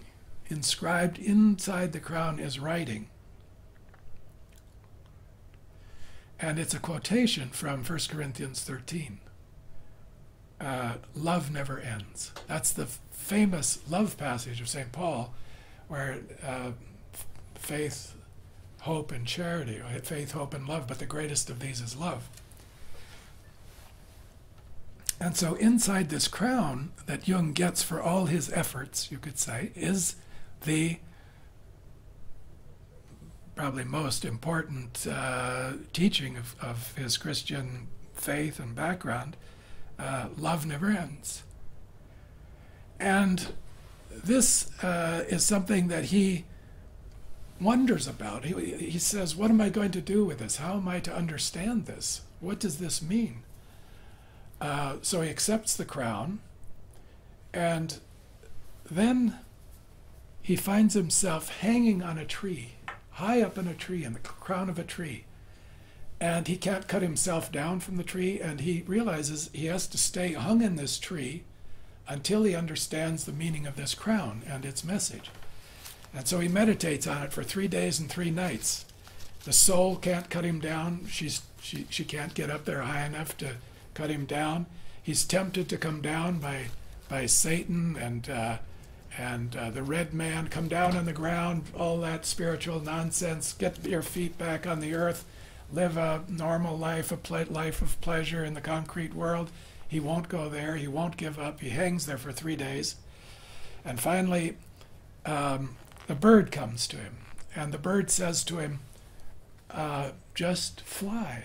Just use your arms and fly, and you can be released.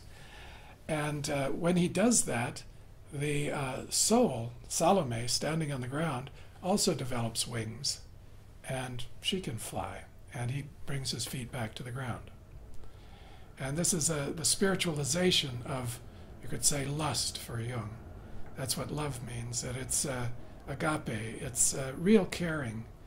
It's not using other people for your own lustful purposes, or seducing them, or using them for power reasons, the way Salome did in the situation with King Herod and John the Baptist.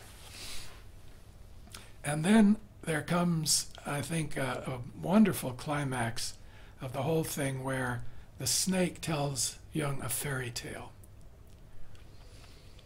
And to my knowledge, this is an original fairy tale. I don't know that it's written in any books anywhere.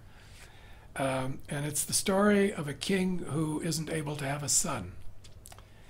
And so he and his wife despair of ever having a son to take over his position.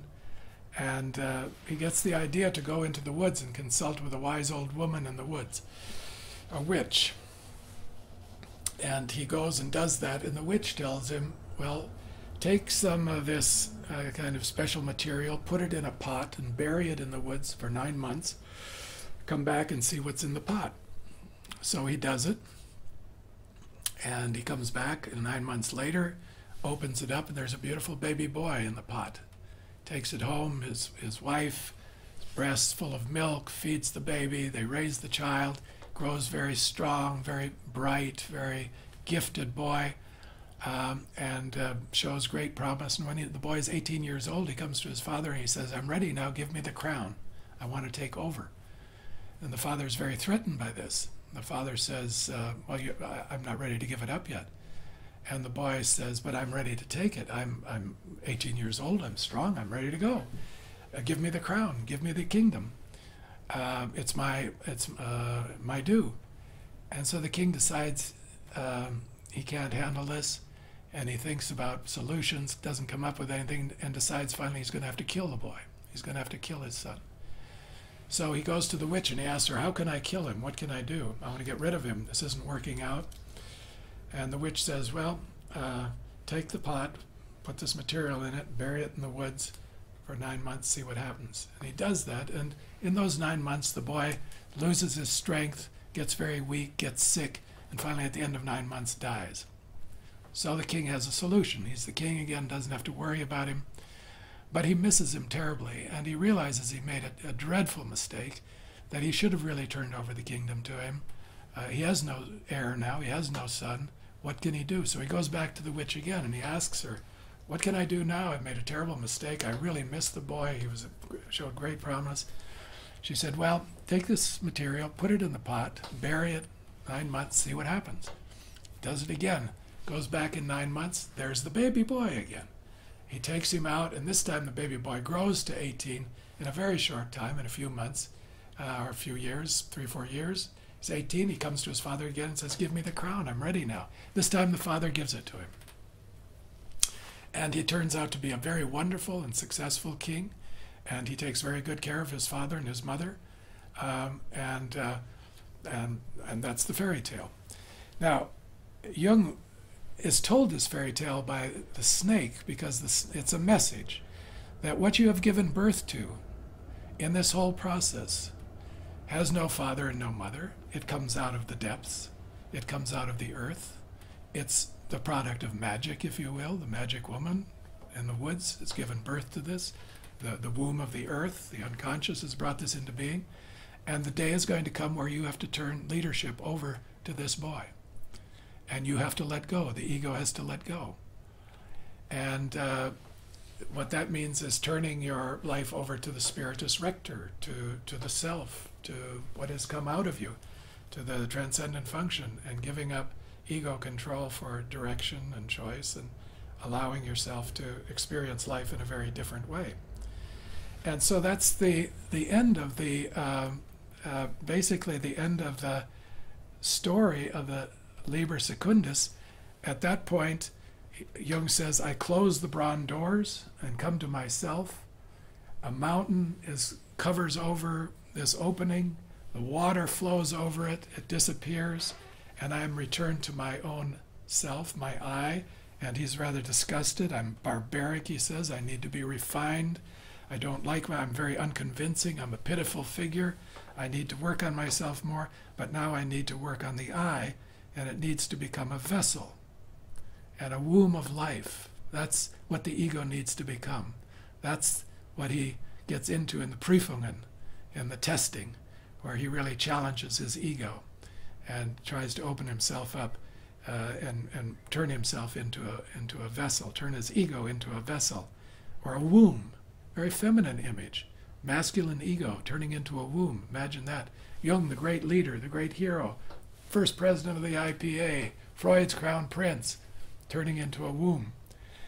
And then the final sentence, he says, the proof, and he uses a German word, Prüfstein.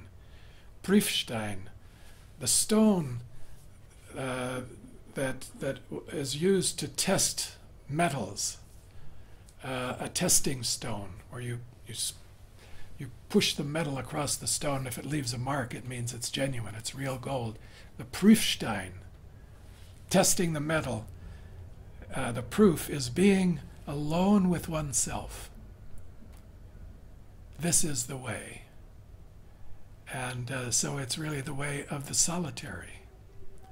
It's the way of tending the soul as an individual, living the life of a solitary, not out of relationship, but in deep connection to the soul and to the inner world, and letting a lot of the other stuff go.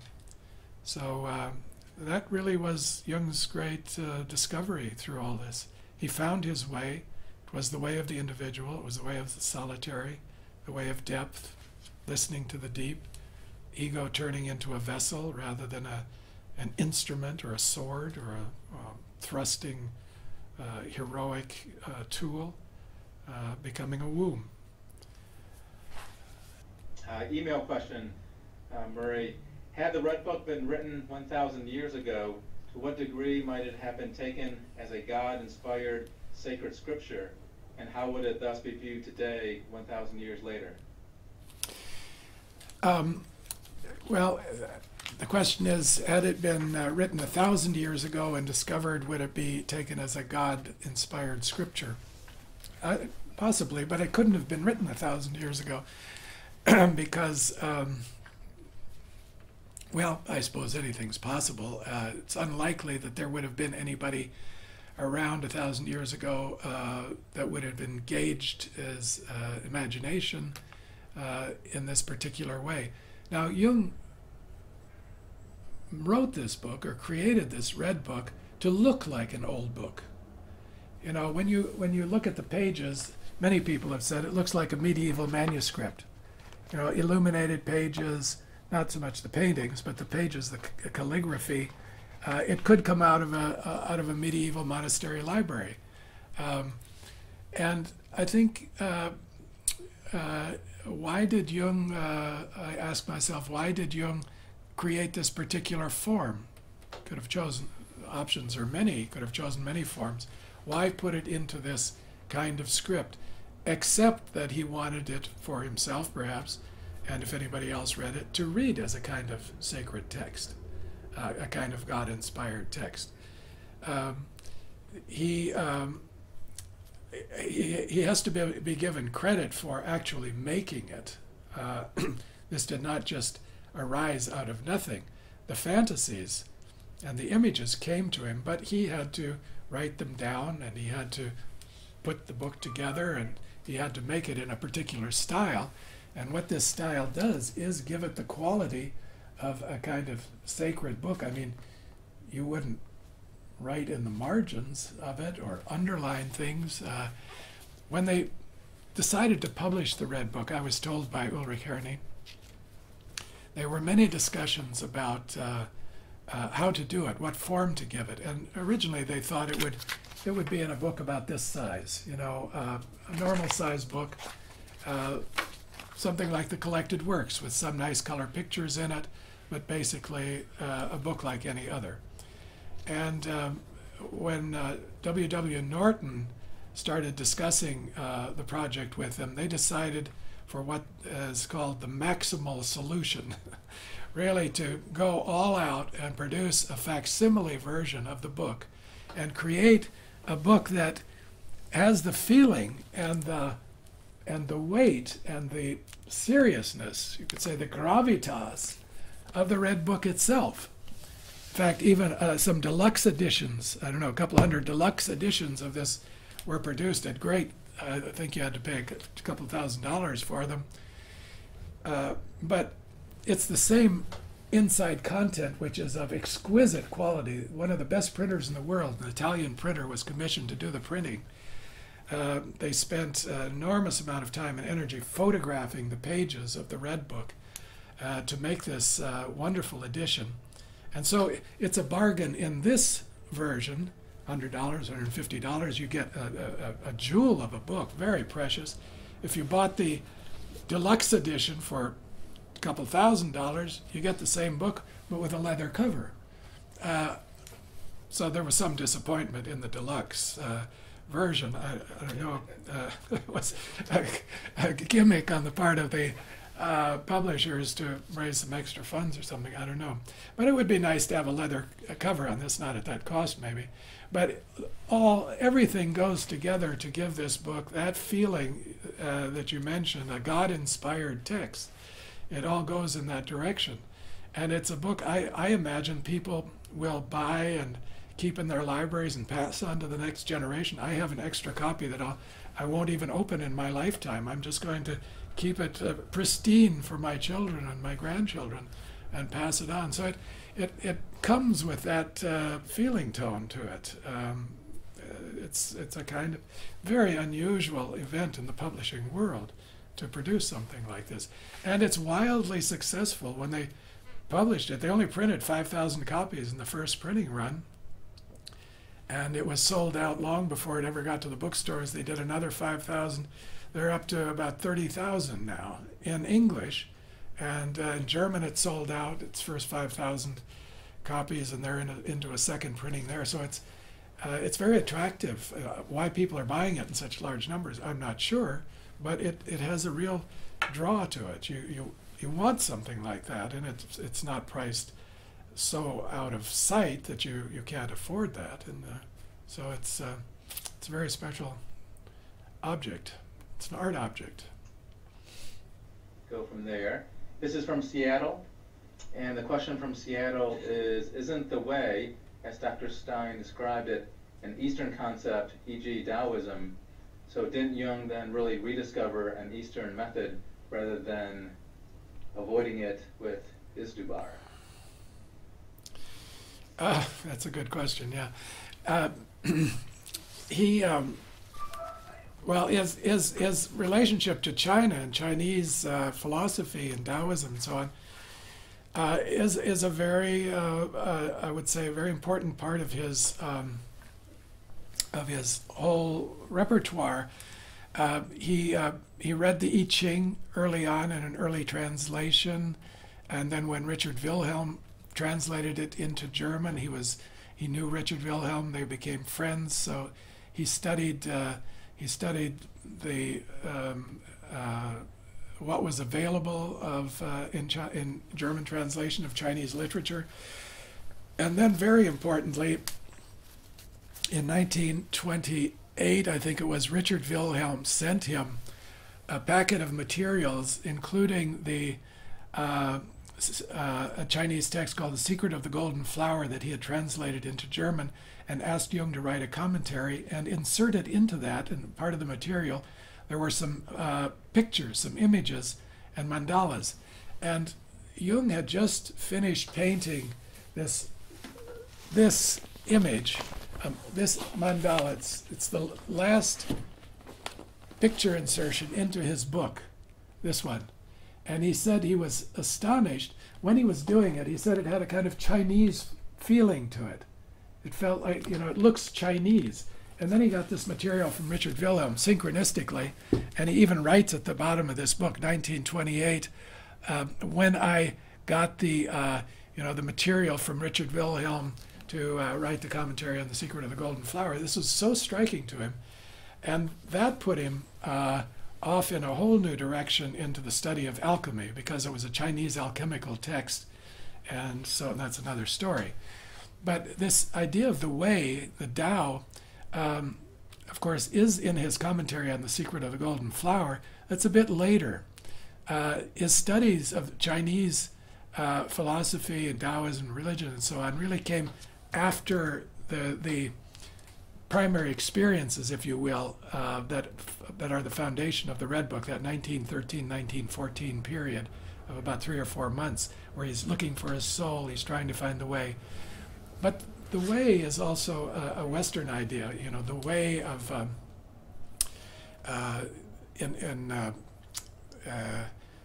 you know, the way of truth, the way of the disciples. In Gnosticism, you get expressions of the way. So der Weg, I think, was a common expression. Find your own way, and he took this up and made a very serious thing out of it. You know, finding the way of the coming, and the way of the erring, and the way of the solitary, really, of the way of the deep, the way into the deep spirit, which has a connection, if you will, that struck him as being so astonishing with what the Chinese were doing precisely. And so then he thought, well, this is archetypal. You know, finding the way is an archetypal theme. It's an archetypal process. If anybody who in the world who takes themselves seriously and wants to live an authentic life will be on a way, and maybe they'll talk about it like this.